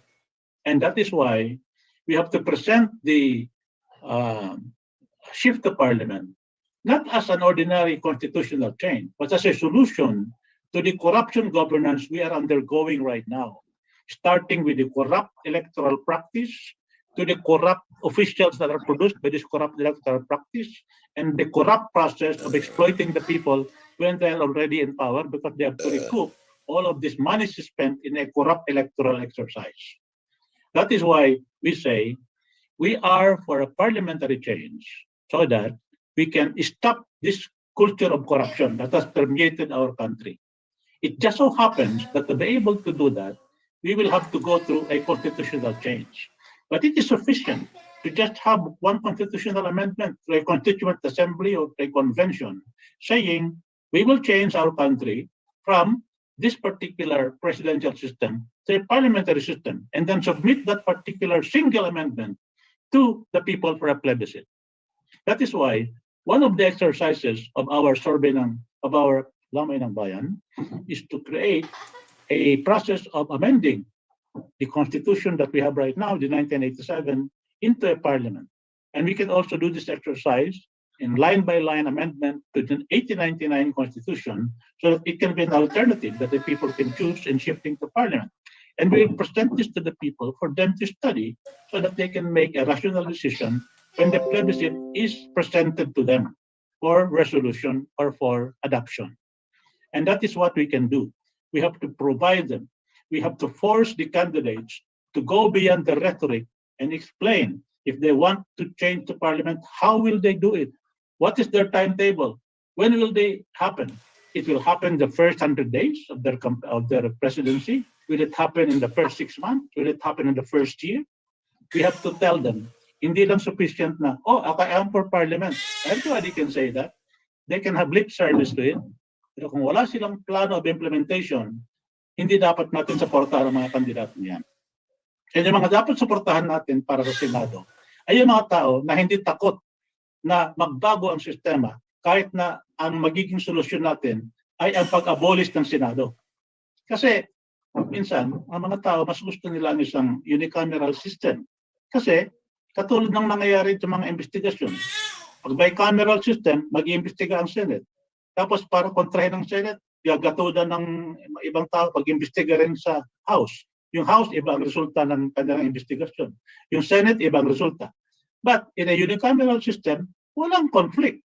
Pag-uusap kayo dyan, harap-harapan, hindi yung magpapalabas kayo ng kung ano ng magpataasan ng ihi ng dalawang House. That is why I am in favor of a unicameral system in a parliamentary system. Now, the issue of what you call a particular unicameral or federal or unitary, iba naman yon. Unicameral, bicameral, ibang issue yon. Unitary versus federal, iba naman yon. So we can discuss that further on as we carry on with the discussions of the Lamay ng Bayan. Bibo 1906 pala nag-raise hand. Bibo 1906, you can unmute and you can have the floor. Go ahead.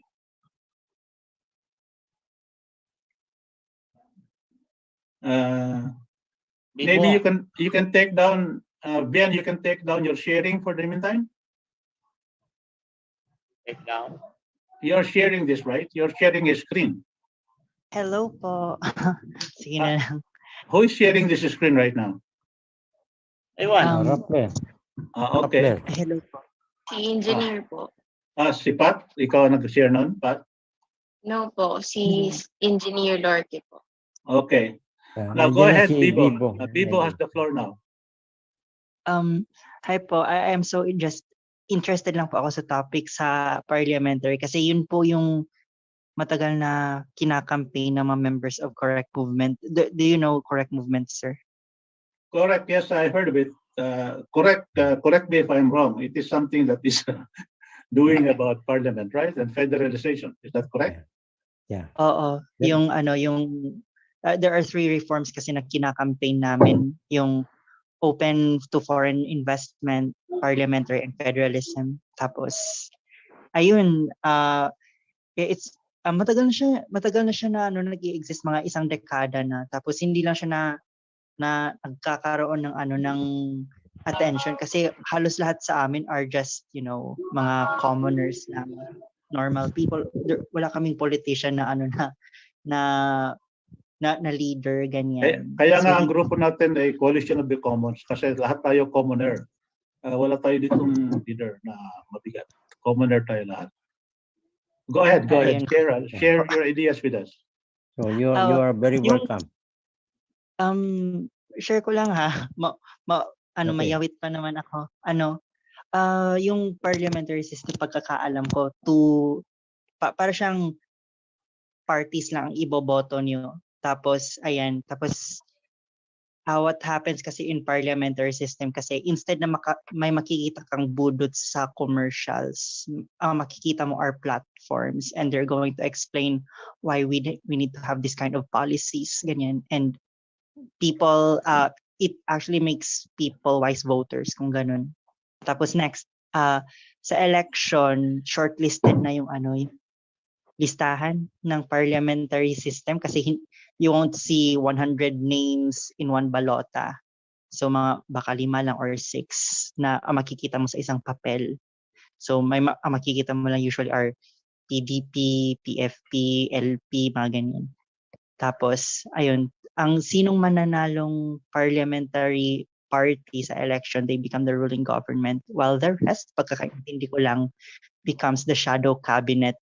The shadow cabinet becomes the opposition. Tapos, ngayon, sa pag-debate nila sa parliamentary house, for me, I prefer also unicameral kasi it doesn't make sense na a 500 member na House of Representatives answer to Senate na made up of 24 people. And tapos yung House of Representatives, it is much more better kasi they represent each regions, if you know what I mean.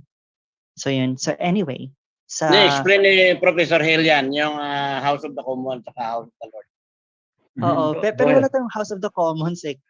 It's a thing kasi dyan sa UK. Yung sa atin, we have House of Representatives and Senate. Yun lang. So, dun lang ako nagsistick. Ganyan. Tapos, sa parliamentary debate, kapag yung shadow cabinet, they're going to give the House or the ruling parliament list of questions, and they are going to give it to the speaker, tapos ibibigay ng speaker sa ruling parliament to answer. They are given 1 week. Kunwari, para kasi itong Westminster yung parang sa Singapore na they're given 1 week to answer kasi maglalabas sila ng resibo data, documents, so on, para na meron silang ma-prove or mapakita sa debate kasi televised yan Now, kapag dumating na sa debate, kunwari yung LP, yung Senate, yung member nila, ito lang naintindihan ko. Yung, kunwari sa shadow cabinet, si Trillanes, nagsabi siya, may Davao Death Squad. Tapos yung ruling parliament, sabi nila na there's no such thing kasi ito, resibo. Mga pulisan, yung mga pulis ang gumagawa ng operation. We don't have Davao Death Squad. And now, on Trillanes side, kunwari, since wala siya mapakitang proof of the existence of Davao Death Squad, ang LP mahihiya sila kasi they will consider Trillanes as a very bad representative of their party. So in result, mag-vote of no confidence sila na ano ba to si Trillanes, hindi naman siya makapag-prove about the existence, gagawa lang ng scandal, damay pa tayo sa kanya. So mag-vote of no confidence sila and they voted yes, kunwari. Tapos natanggal si Trillanes. Kasi the reason why nag-vote of no confidence, kasi they wanted to keep the reputation of their party clean. Kasi each parliamentary party, their goal is to win the next election and become the I ruling think, parliament. Parang ganun. Bibo, let me interrupt. You are using the vote of no confidence. You mean they will expel Trillanes? They will expel him from the party. But the vote of no confidence is done in the entire parliament for a government to fall or survive. When the shadow parliament says we have lost confidence in the existing government, the prime minister and the cabinet, we want to have a vote of no confidence, and the House votes to let the government fall, that government immediately is resigned. The undersecretaries take over the government. The president calls for elections. There will be new elections. There will be a new set of parliament members when the elections are done. That's the vote of no confidence. What you meant was Trillanes, because he is loko-loko sa LP, he will be expelled by the LP. Hindi pa yun vote of no confidence kasi it gave me an impression na ganun kasi nangyayari sa mga political parties eh. They will expel. It will be an internal matter. The vote of no confidence is a parliamentary matter. That's an intra-party matter that you're talking about. Expulsion lang yan ni Trillanes from the party. And since the elections are done by party, he could no longer be a representative of their party. He can he can run as an independent, but he will not win if a party discipline is imposed by the party. Okay. So ibang system pala yun yung hindi pa pala yung vote of no confidence yung sinabi. No. The vote of no confidence is a parliament. The government falls or survive on a vote of no confidence. Halimbawa, ang gobyerno ni Digong nagkaroon ng vote of no confidence. Ikaw, Digong, COVID Lord ka, pinoteksyonan mo si Duque at saka sila Parmali and everyone. Let us vote on that. Wala na kaming confidence sa'yo. Pag bumoto yung parliament na ayaw na nila kay Digong as President and Prime Minister, bagsak si Digong. May bagong eleksyon. So pagbobotohin niya ng mga tao sa House. Magkakaroon ng bagong eleksyon. That is the way the parliament works. Okay. So I'll read more into it. Kaya ang iba dyan, ayaw doon sa parliamentary kasi sabi niya, partido kasi ang pinag-usapan eh. Kung sa Pilipinas, pag binigyan mo yan ng 20 million, ay boto mo ko, wag ka magsalita ng Ang isang rason kung bakit ayaw ng oligarchic system ang parliament, kasi sa parliament, hindi ka nakakasiguro na yung mga sinuportahan mo will remain in power for 6 years. Ayun na nga. Ibabawi, gusto mo. Hindi ka makakabawi ng investment mo. Kasi pwede bumagsak sila anytime. Kaya yung mga sumusuporta para makakuha ng magagandang mga negosyo sa gobyerno, hindi na magbibigay ng ganong klaseng mga pera. Now, the parties will have to rely on the support of the people, hindi na ng mga vested interest groups. Kasi ayaw na ng mga vested interest groups sumuporta. Hindi kayo sigurado na you will remain in 6 years. Hindi kami makakabawi ng investment namin sa inyo. Kaya the oligarchic intervention of private vested interest will be minimized in a parliamentary setup. They will have to rely on the people for their own funding, their own campaign. Kasi the people can have instant elections and instant machinery every time magkukall ng election, babagsak ang isang gobyerno. And that is one reason why the oligarchic group, katulad ng mga bata ni Digong, sila Dominguez, yan sila Ben Jokno, at saka noon si Pernia, mga bata yan ng mga oligarko, ng mga business interest. They opposed Digong when Digong was shifting to parliament. Sila mismo ang kumampanya against Digong. Mga bata mismo ni Digong ang lumaban sa kanya. Kaya importante din itong ginagawa natin na coalition of the commons. Kasi halimbawa, ma-elect ang isang presidente na gustong ngayon sa ating eleksyon, na gustong magkaroon ng parlamento. Pero pagdating niya sa pwesto, ang dami na ng mga interested groups na pe-pressure sa kanya. para huwag ituloy ang ating gustong gawin. Kaya ang grupo natin kailangan lumakas at maraki ang pressure din na counter-pressure na may bigay sa kung sino man ako pong presidente yan, na ituloy itong sinasabi niyang pagpunta sa parliament. Yan ang ating gustong gawin. We will become a coalition effort of parties after the elections of 2022 to continue and put pressure on whoever is elected so that they will pursue the process of changing the country towards a parliament. Yan ang purpose ng grupong ito. We are building towards that. We will still be separate groups, but we have to have a common agenda of supporting a shift to parliament. Hindi tayo kailangan mag-unify. We have to only orchestrate our actions. Kasi ang mga Pilipino gusto nila sarili-sariling grupo. Okay, you maintain your own groups. Pero mag-usap tayo, itong ating gustong gawin. Let us orchestrate our focus on this so that we can achieve these two things. Clean up our elections and shift the parliament. I see. Thank you po, sir. Actually, I am pro-parliamentary system. Based pa lang po sa pagka-understand ko sa nabasa ko. Parang okay naman ako po sa sistema ng parliament. Yeah, I will read the more best way to vote of educate no yourself confidence. about parliament, watch the YouTube question hour sessions of parliamentary government. They are available in YouTube. United Kingdom, New Zealand, Australia, India, they are all there. And you will learn I see. how the dynamics of the parliament operates. You don't have to read books, you just listen to them. Naintindihan mo ang ginagawa nila. I see. Akala ko yung no vote of no confidence pala yung sinabi mo na expulsion. Kasi parang it sounds the same. Yeah, that is not. That is just an expulsion of a party member. That is party discipline. See, kung magulo si Trillanes sa loob ng partido nila, they have to expel him. Okay. Kasi I thought masisira it yung was no reputasyon vote of ng no partido nila. confidence. The vote of So no yun, confidence is a vote of confidence in the existing government, whether it will continue to govern or not. That is what is called a vote of no confidence in a parliament. I see.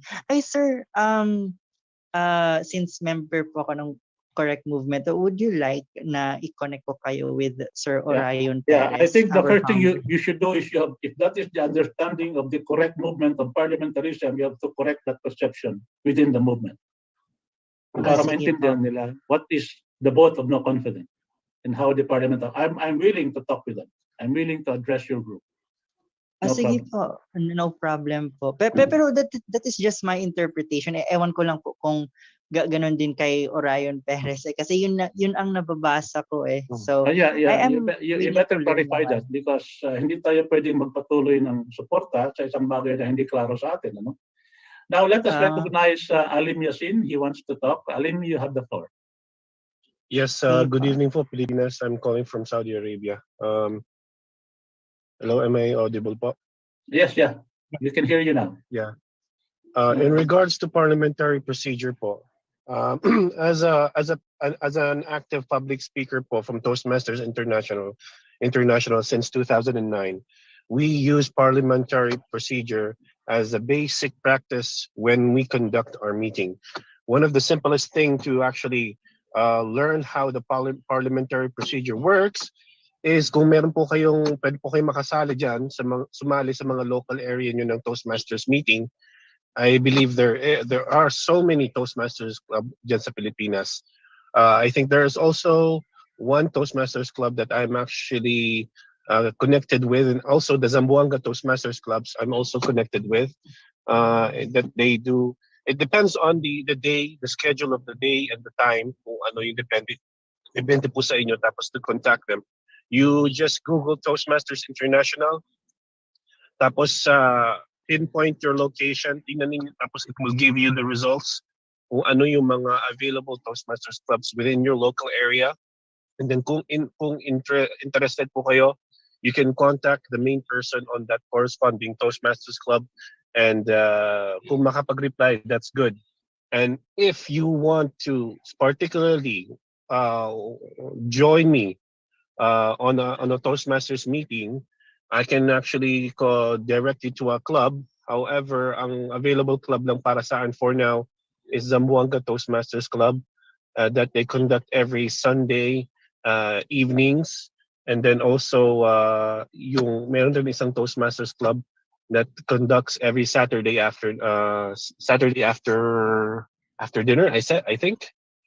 So, it is not really a complicated matter. I think kung siguro nahihirapan po kayo makita yung sa YouTube paano mag-conduct yung mga governments, and if you want to also practice how it's proceed on an early stage, on an early age, para kay Patricia or anybody here right now, they can join Toastmasters Club. And who knows, sa knowledge niyo about how it is actually proceeds, makikita na ninyo, madedetect na ninyo yung mga paano yung mga anomalya na nangyayari sa Congress, sa Senate, and how they actually nahalata, nadedetect niyo yung mga some politicians that actually are indeed they have a personal agenda about that. I just wanted to ask a couple of questions, sir, kasi I know that you guys are already over time. Since you guys already na-mention yung po sa amin yung mga concerns, and then also you have your own records, what is the next course of action po dito? O ano po yung dapat pong gawin? Ano yung mga gagawin po natin? Ano yung mga next mga schedules? That's we need to know, because time is very short. We're almost at the end of this year, and then few more months na lang, election day na. So awareness is actually a very important thing to spread, di po ba? How you can handle this one? Yeah, I think Sunny Domingo, the lead proponent of the effort, is preparing for that. And you can message him in Facebook PM, and you can also contact him. He will be making his email available here for questions. The things that I already also have discussed are also available to you in documentary form if you want details of the table I presented regarding the padded voters, so that you can have documentary evidence when you talk about the millions of padded votes, and that you are speaking not from ignorance, but is speaking from real research data that is verifiable. So these things are available in the Secretariat, which Sunny Domingo is preparing, and he has plans, and he can share the plans with you in terms of a step-by-step process. And the Toastmasters training you can have is something that is familiar with. Although I would like to clarify that any deliberative body within a parliament government or a presidential government, they use the parliamentary practice of deliberation. The usual basic thing is the Roberts Rules of Order, which can be done. There are also very, very simple, concise summaries of that. But the system of parliamentary governance, wherein there's a fusion of power between the legislative and the executive, that is different from the parliamentary process of deliberation. But that is also important because in the process of understanding parliamentary deliberation, makikita nyo nga yung mga parliamentary tactics na ginagawa ng mga tao para masunod ang kanilang kagustuhan, like railroading things and not proper process of deliberations. Nakikita yan ko na if you understand the parliamentary rules of deliberations. But there is a distinction between parliamentary government and a presidential government. In the presidential government, the three powers are separate. The powers of the president, of the executive, the judicial, and the legislative are separate. In a parliamentary government, the fusion of the legislative and the executive power is present. And the parliament becomes the most important body of the governance. The legislative, the judiciary remains independent, but usually in parliaments, you also have a jury system, but we don't have to adopt it because there are parliaments that also have a monarchic system of a judicial process. So this distinction is important, so that as we proceed, kailangan natin pag-aralan ito. And ang gagawin namin, we will begin to translate most of this material into the local dialects so that it will be accessible to all the people, para hindi na kailangan the people will be talking about the heads of people kasi naiintindihan din yan. I think Sunny can further amplify on what I'm saying. Sunny Domingo, you have the floor. Yes, yeah. For the one asking about it, I don't know what would be your interest, whether you would like to be part of a steering committee because you have something to contribute, or you would like to be part of the Lamay ng Bayan as it goes. And by the way, this is a trial of the Lamay ng Bayan, although we were not able to follow the Citizens Hour, which is still the hour now. We are now overtime by 8. I was about to suggest that let's start a candidates hour. Anybody who wants to talk for his candidate can use maybe 15 minutes of this. And then we will have the question hour, which will now be exposing the candidate and the citizens that came up with issues. That's how it would be on the scenario. Now there's a checklist. I would like to get the cooperation of everyone. Like we will need an event organizer, somebody who's with the PR or whatever. We need a media group. We need exhibitors. Like we would like to exhibit the inventors and innovation in one area. Exhibit the IP products and their culture and their potential for agro-industrialization. We need some food carts there and things like that. We will have a lugaw ng bayan where we will control the flow of the lugaw as the activity goes on in the afternoon, maybe starting with lunch and up to evening. Of course, we would like to have a diorama of our National Historical Commission on where we really started. And we would like to have somebody who could help us develop a 30 minutes firework. Maybe this will be the longest firework under the Guinness Book of Record if you can achieve this. Of course, this will require a lot of money. We would need tents for consultation that should be aircon, and tents for the movable stage where the candidates, citizens, and other activities and entertainment will happen. We need sound systems that are very clear and effective. We need audio visuals with wide screens. We need documentation. We need to document the whole affair. We need programming.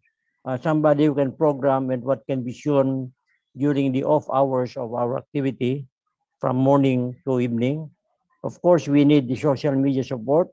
We need electrical supply. We are now contacting Sunny, let me interrupt you Yes, before you yes. overwhelm everybody with all your plans. Yes. The first thing that we have to do only is to begin to interest a lot of people in us, grow Yes. our group every Sunday, so that when we transition into the physical presence in the front of the Comelec, that we will be a sizable number in force. And then we can proceed towards OFW communities trying to raise funds and sending balikbayan boxes for logistics of the people, like whatever we can send in terms of coffee and creamers from the overseas Filipinos. We will do that because the overseas Filipinos are very concerned about changing the country, except that there is no force that they can support in the country. At the same time, we will not be hypocritical about being non-partisan. All of us are in the election season. Most of us have their own candidacies, candidate that they are supporting, and everybody here will be given a chance to make a pitch for their candidate. We are not saying na tayo ay non-participant, apolitical. Hindi. We are very political, and everybody is involved in the politics of the country. They will have their own candidates, and our Lamay ng Bayan will allow everybody, whoever is their candidate, or whatever party, whatever force, to talk about what they want to say about their candidate, except that they should not attack the idea of the shift of parliament, and that they should not be able to defend the Comelec and be apologists for the Comelec. Although we are willing to discuss facts. If they bring out facts about the Comelec, that's fine. We will discuss facts because all our opinions should be based on facts that can be verified. There is a saying which says everybody is entitled to their own opinion. But I believe that you are only entitled to your opinion if it is based on verifiable facts. But if your opinion is based on thin air and just your own prejudices, you are not entitled to it. So we will not entertain that opinion. We will only entertain opinions that are based on facts, that are verifiable. so that there can be a point of convergence, a point of resolution, if there are common facts being addressed. So I think that candidate hour that will happen when we do this thing, everybody, if you are for Marcos, you can talk for Marcos. If you are against Marcos, you can talk against Marcos. But we will do our deliberations on an issue-based discussion. We cannot go into ad hominem processes. Walang ad hominem. Kasi I call all those candidates ad hominem or holier than thou candidacies. They say, hey, I am much better than everybody else. Mabait ako. I will be a good driver of this car. I will be a good person to put it in the right direction. But our position is that the presidential system is a rotten car. It has a steering wheel that is fixed in the interest direction of the oligarchs. It has no brakes to brake corruption. So even if you are mabait na driver, you cannot handle this rotten car. You should have to have a mechanic's understanding of how to change the car or buy a new car, so that we will have a system that is responsive to where the people want to go, and which could have a brake to transparency systems like the question hour, when we have to stop corruption at the bud, very nip them at the bud. So this is the kind of thing that we are trying to stimulate here. We are really launching a big movement. We want more people to realize, let us come together, let us orchestrate our effort, focus on this important jugular, which is the choice of leaders for the country. Have that process of choice cleaned up and not under the regulatory capture of Comelec Smartmatic syndicates. Let us end that capture. Let us liberate our Comelec and make it a true instrument of the people that can give us clean and honest elections. We have to help the honest Comelec officials to overthrow the control that these people have on them, the syndicate that are fueled by their greed and money, and they don't care about the interest of the country. Basta meron silang nakukuhang pera. They're just like the people who sold our mountains to the Chinese so that they can build these Bradley fortifications that they have right now. Ganyan ang mga tiyog, ganyan ang mga sindikato sa loob ng Comelec. Sila ang mga anay na sumisira sa kung ano mang natitirang demokrasya natin. We have to change that. We have to stop that. And the way to start that is now. Through this effort, the Lamay ng Bayan, we will do this. We can do this. We are not politicians. We are not interested in power. We're just interested in cleaning up the process so that the new generation, the younger people like Pat Gamboa and whoever else here are below 30 and things like that, can have a better process of electing their leaders and have a real country that they can be proud of in the future. Yun lang ating gusto. Kami matatanda na. In just 5 to 10 years, wala na kami. We have to pass it on to you. And you have to do it because it is necessary that we clean up. We clean up or we end up. That is what will happen to us. We have to do that. Or else we will end as a people. We will become a sub-province of China. We will become this, that, and that. We will become a tuta na mga Amerikano. We will not be our own country anymore. So we have to correct that situation. Of course, in the candidates hour, we prefer the candidate to be talking about their program of government rather than how pogi they are. And on the last part of my, just to orient you, of course, we need security forces to help us. And just this afternoon, I was able to arrange for a free distribution of tabloid to anyone that will be going there so that they have something to read while waiting for the hour if they can come in too early. Anyway, that is the general scenario. That is the general event on a daily basis until even 1 week after election, so that we can really do a vigil. The more reason that we do this is we should allow the Comelec spokesman to also present their side of the issue. Yeah, So we for can example, we can let him explain. Jimenez. yes, I would like to let him Jimenez. explain what is Yeah. happening. So maybe on the third day, if they did the purging, how many percent of the purging of the 10 million did they do? Yeah. And how else can they proceed, or until how much can they purge? Yes, And if but they say, Kasani, the immediate agenda for everybody in the group that we have gathered now is to gather another 5 people in the next meeting. So Yes, that in yeah. January 2, when we have this virtual meeting, hopefully Yes. everybody now will be using the background filter, which is the Comelec Yeah. building. There. Yeah. So And we should prepare for the face-to-face by having more in yes, the Zoom meeting now. but among and your everyone participating, yeah. among your friends Mm. and colleagues, try to get 5 people to join us in the next meeting next week. We can arrange Yes. up to 1,000 people in a Zoom with separate Yeah. rooms and separate Zooms. We can do that, and we are right now capacitated for 100 attendance. As in we become big, we will break it up into several Zoom subscriptions and several rooms, and we will still accommodate up to 1,000 or 2,000 people meeting in Zooms. At the same time, our Zoom meetings will be capacitated to be restreamed to different Facebook groups that you have, and you can register it with us, with Melu Good, and he will send them to you in a restreaming process, so that even those who will not be joining the actual Zoom meetings can listen and send their questions through a chat process, and we can respond to them. Let us build this movement, because this is our movement.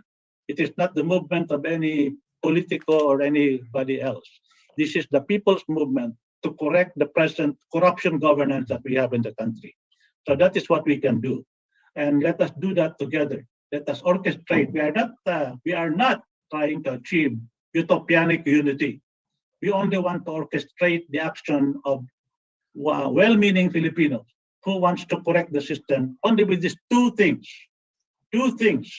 This is the parliament shift, this is the cleaning up of the Comelec election process, and the shift to a transparent form of governance, which is most receptive in a parliamentary setup. This is not a Marcos sign, right? This is just the 2 things that I'm talking about. Parliament shift and Comelec. That is what we have. Okay, anybody, any more questions or any more comments so far? I'm willing to entertain them right now as we wind up. We have people here. We want to hear more from the women folk. We have been hearing from Pat Gamboa. We also have Marian Bianak Nangkil. We have Wilma Bensanillo. We have Alessandra. We have Katie. So we have Shatong. So anybody from the women, from the people, because the male usually dominates discussion, but we have to listen to women too. Nobody's raising their hands. Okay, so the men again. Anybody among the men? Sir, Pat, regarding to, Okay, go ahead. sir, di ba you want to widen the horizon po, yung the group. So, si Vivo 1906 po kasi parang TikToker po siya, tas medyo may onting pa, medyo madaming following. So, Okay. if she can spread the word po. Okay, I think Kasani, Pat Gamboa has, I think, technical savvy. She understands this communication process. Maybe you should try to mobilize her to assist you also. Yes, yeah. I'm just too happy. Maybe you can email Sir, me. wait, I'm gonna unmute po si Vivo po. Okay. I saw her TikTok po kasi and super dami po nanonood. Okay. Marami pa bang mga tanong sa chat na hindi natin nasagot? Ay, hello po. Okay, go ahead. Go ahead, Vivo. Yes. How can I explain yung vote of no confidence, yung parang in a layman's term? Kasi, when I explain something kasi, parang tinatagalog ko na lang or para maintindihan kasi ng mga yung hindi hasa sa English. Di sabihin mo lang, pag yung vote of no confidence, ang tanong lang doon, magpapatuloy pa bang gobyerno nyo o hindi? Pag sinabi ng no, bagsak ang gobyerno. Wala nang confidence. Pag sinabing yes, patuloy kayo. So kung mag-vote of no confidence yung mga tao na sa sa kunwari House of Representatives ganun, unicameral. Mag-election ulit, ganyan mangyayari. Kung ang sagot, kung ang vote of confidence ay no. Kasi kung yes, patuloy ang gobyerno, hindi magkakaroon ng bagong election. Halimbawa, Sino-sino ang Sino-sino ang magvo-vote nun? Yung shadow cabinet kasama yung ruling Hindi, parliament? yung buong parliament, Sila, members of parliament. the peer, the assembly, the assemblyman. Ang assembly, they will Sama divide. partido niya. Kasi pag yung debate nila ay may impasse, talagang hindi magkasundo. Kasi usually magdidebate parang isang issue ay magkaroon ng kasunduan. Kung hindi magkasunduan, sasabihin na yan, let us divide the house on a vote of confidence or no confidence. Pag divide ng house, pag ang majority say, we have confidence in the prime minister continues.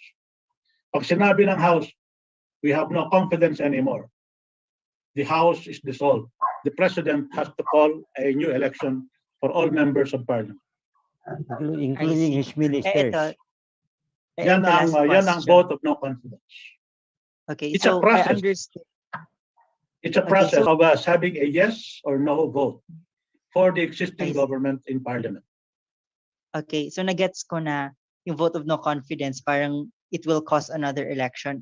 Another question na lang po. No, Yung internal after election. ng election, after Internal, ng that will be election, among themselves. Among the No. member of So- parliament ng election. may Kasani, parliamentary- let me clarify. It will be a call when a vote of no confidence gets a no vote. The entire parliament is dissolved. Yes.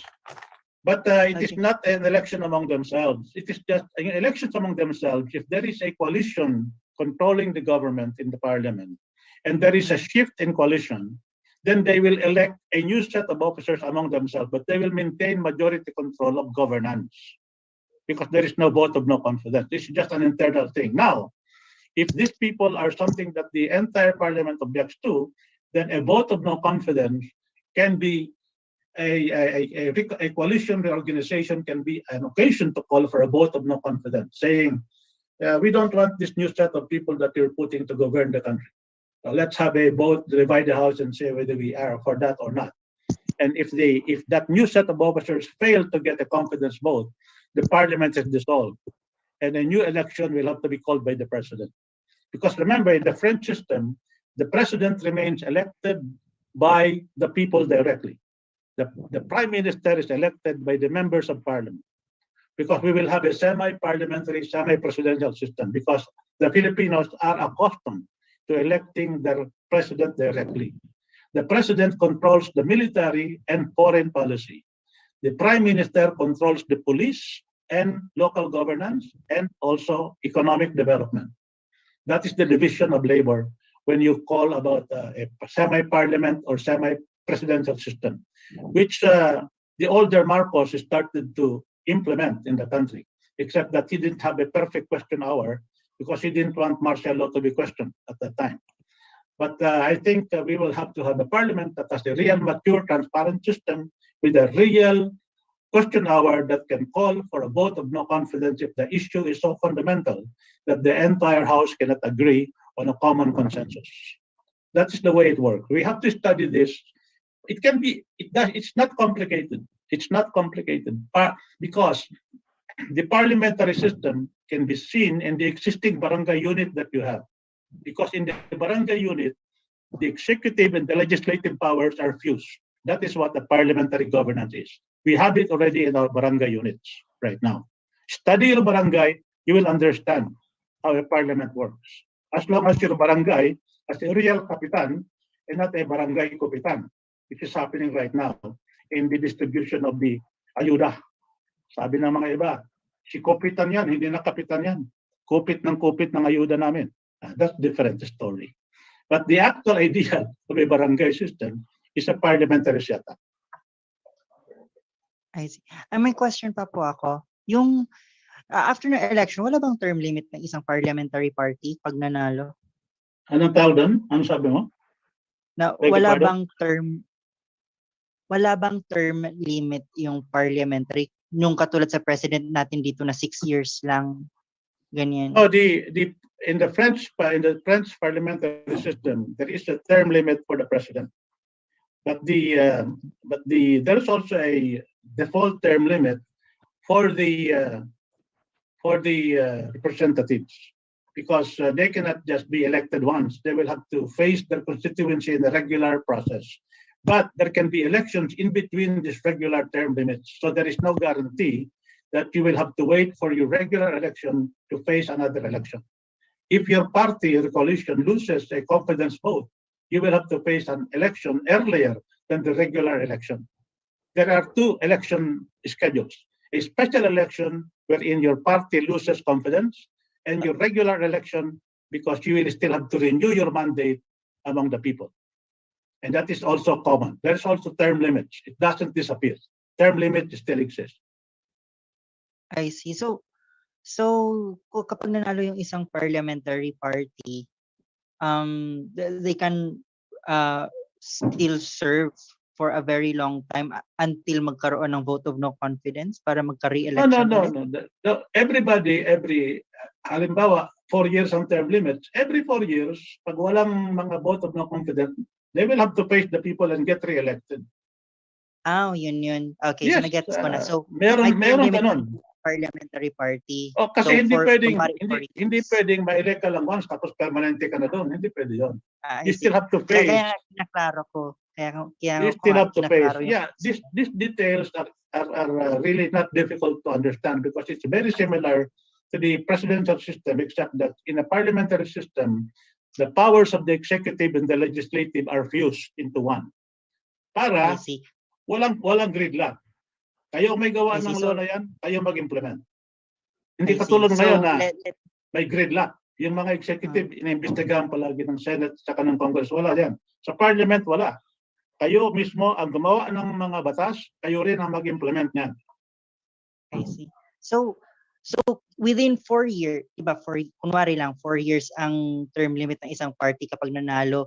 So after 2 years, tas nagkaroon ng vote confidence, re-election ulit, ganun siya. After 4 parang- years, lahat mag-i-election, kung na-maintain yung majority ninyo, you will continue in governance. Pero kung nawalan kayo ng majority, babagsak din ang prime minister niya, magkakaroon ng bagong gobyerno. I see. Kahit na walang So- vote of no confidence. Okay, so there are two ways na para magkaroon ng election. It's either matapos mo yung term or ma-vote of no confidence ka. Did I get that right? Oh, yes. Okay, naget. Thank Correct. you. All right, so I will, that's why I'm asking para I will know how to re-explain it, ganon.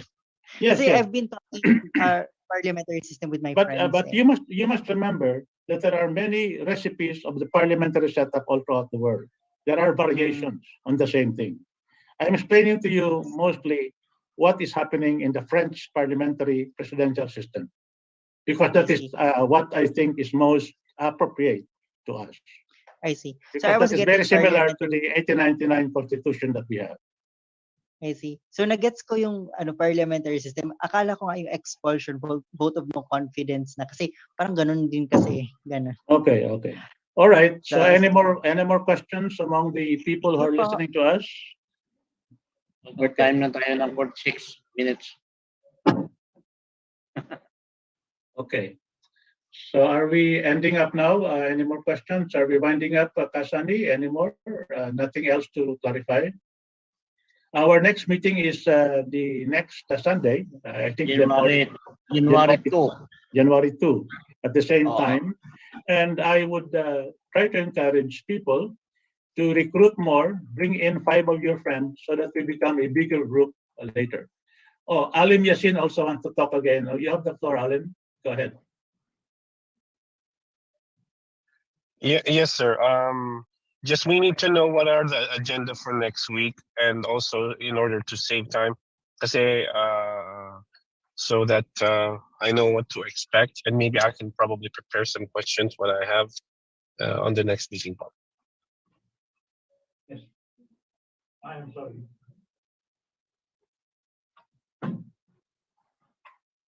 And also, I would like to invite some of you here, if you are available on the 8th of January, if you could attend the parliamentary plenary session of the shadow government, we will appreciate that. So by the following week, that's the time that we have to go face-to-face to the Palacio del Gobernador.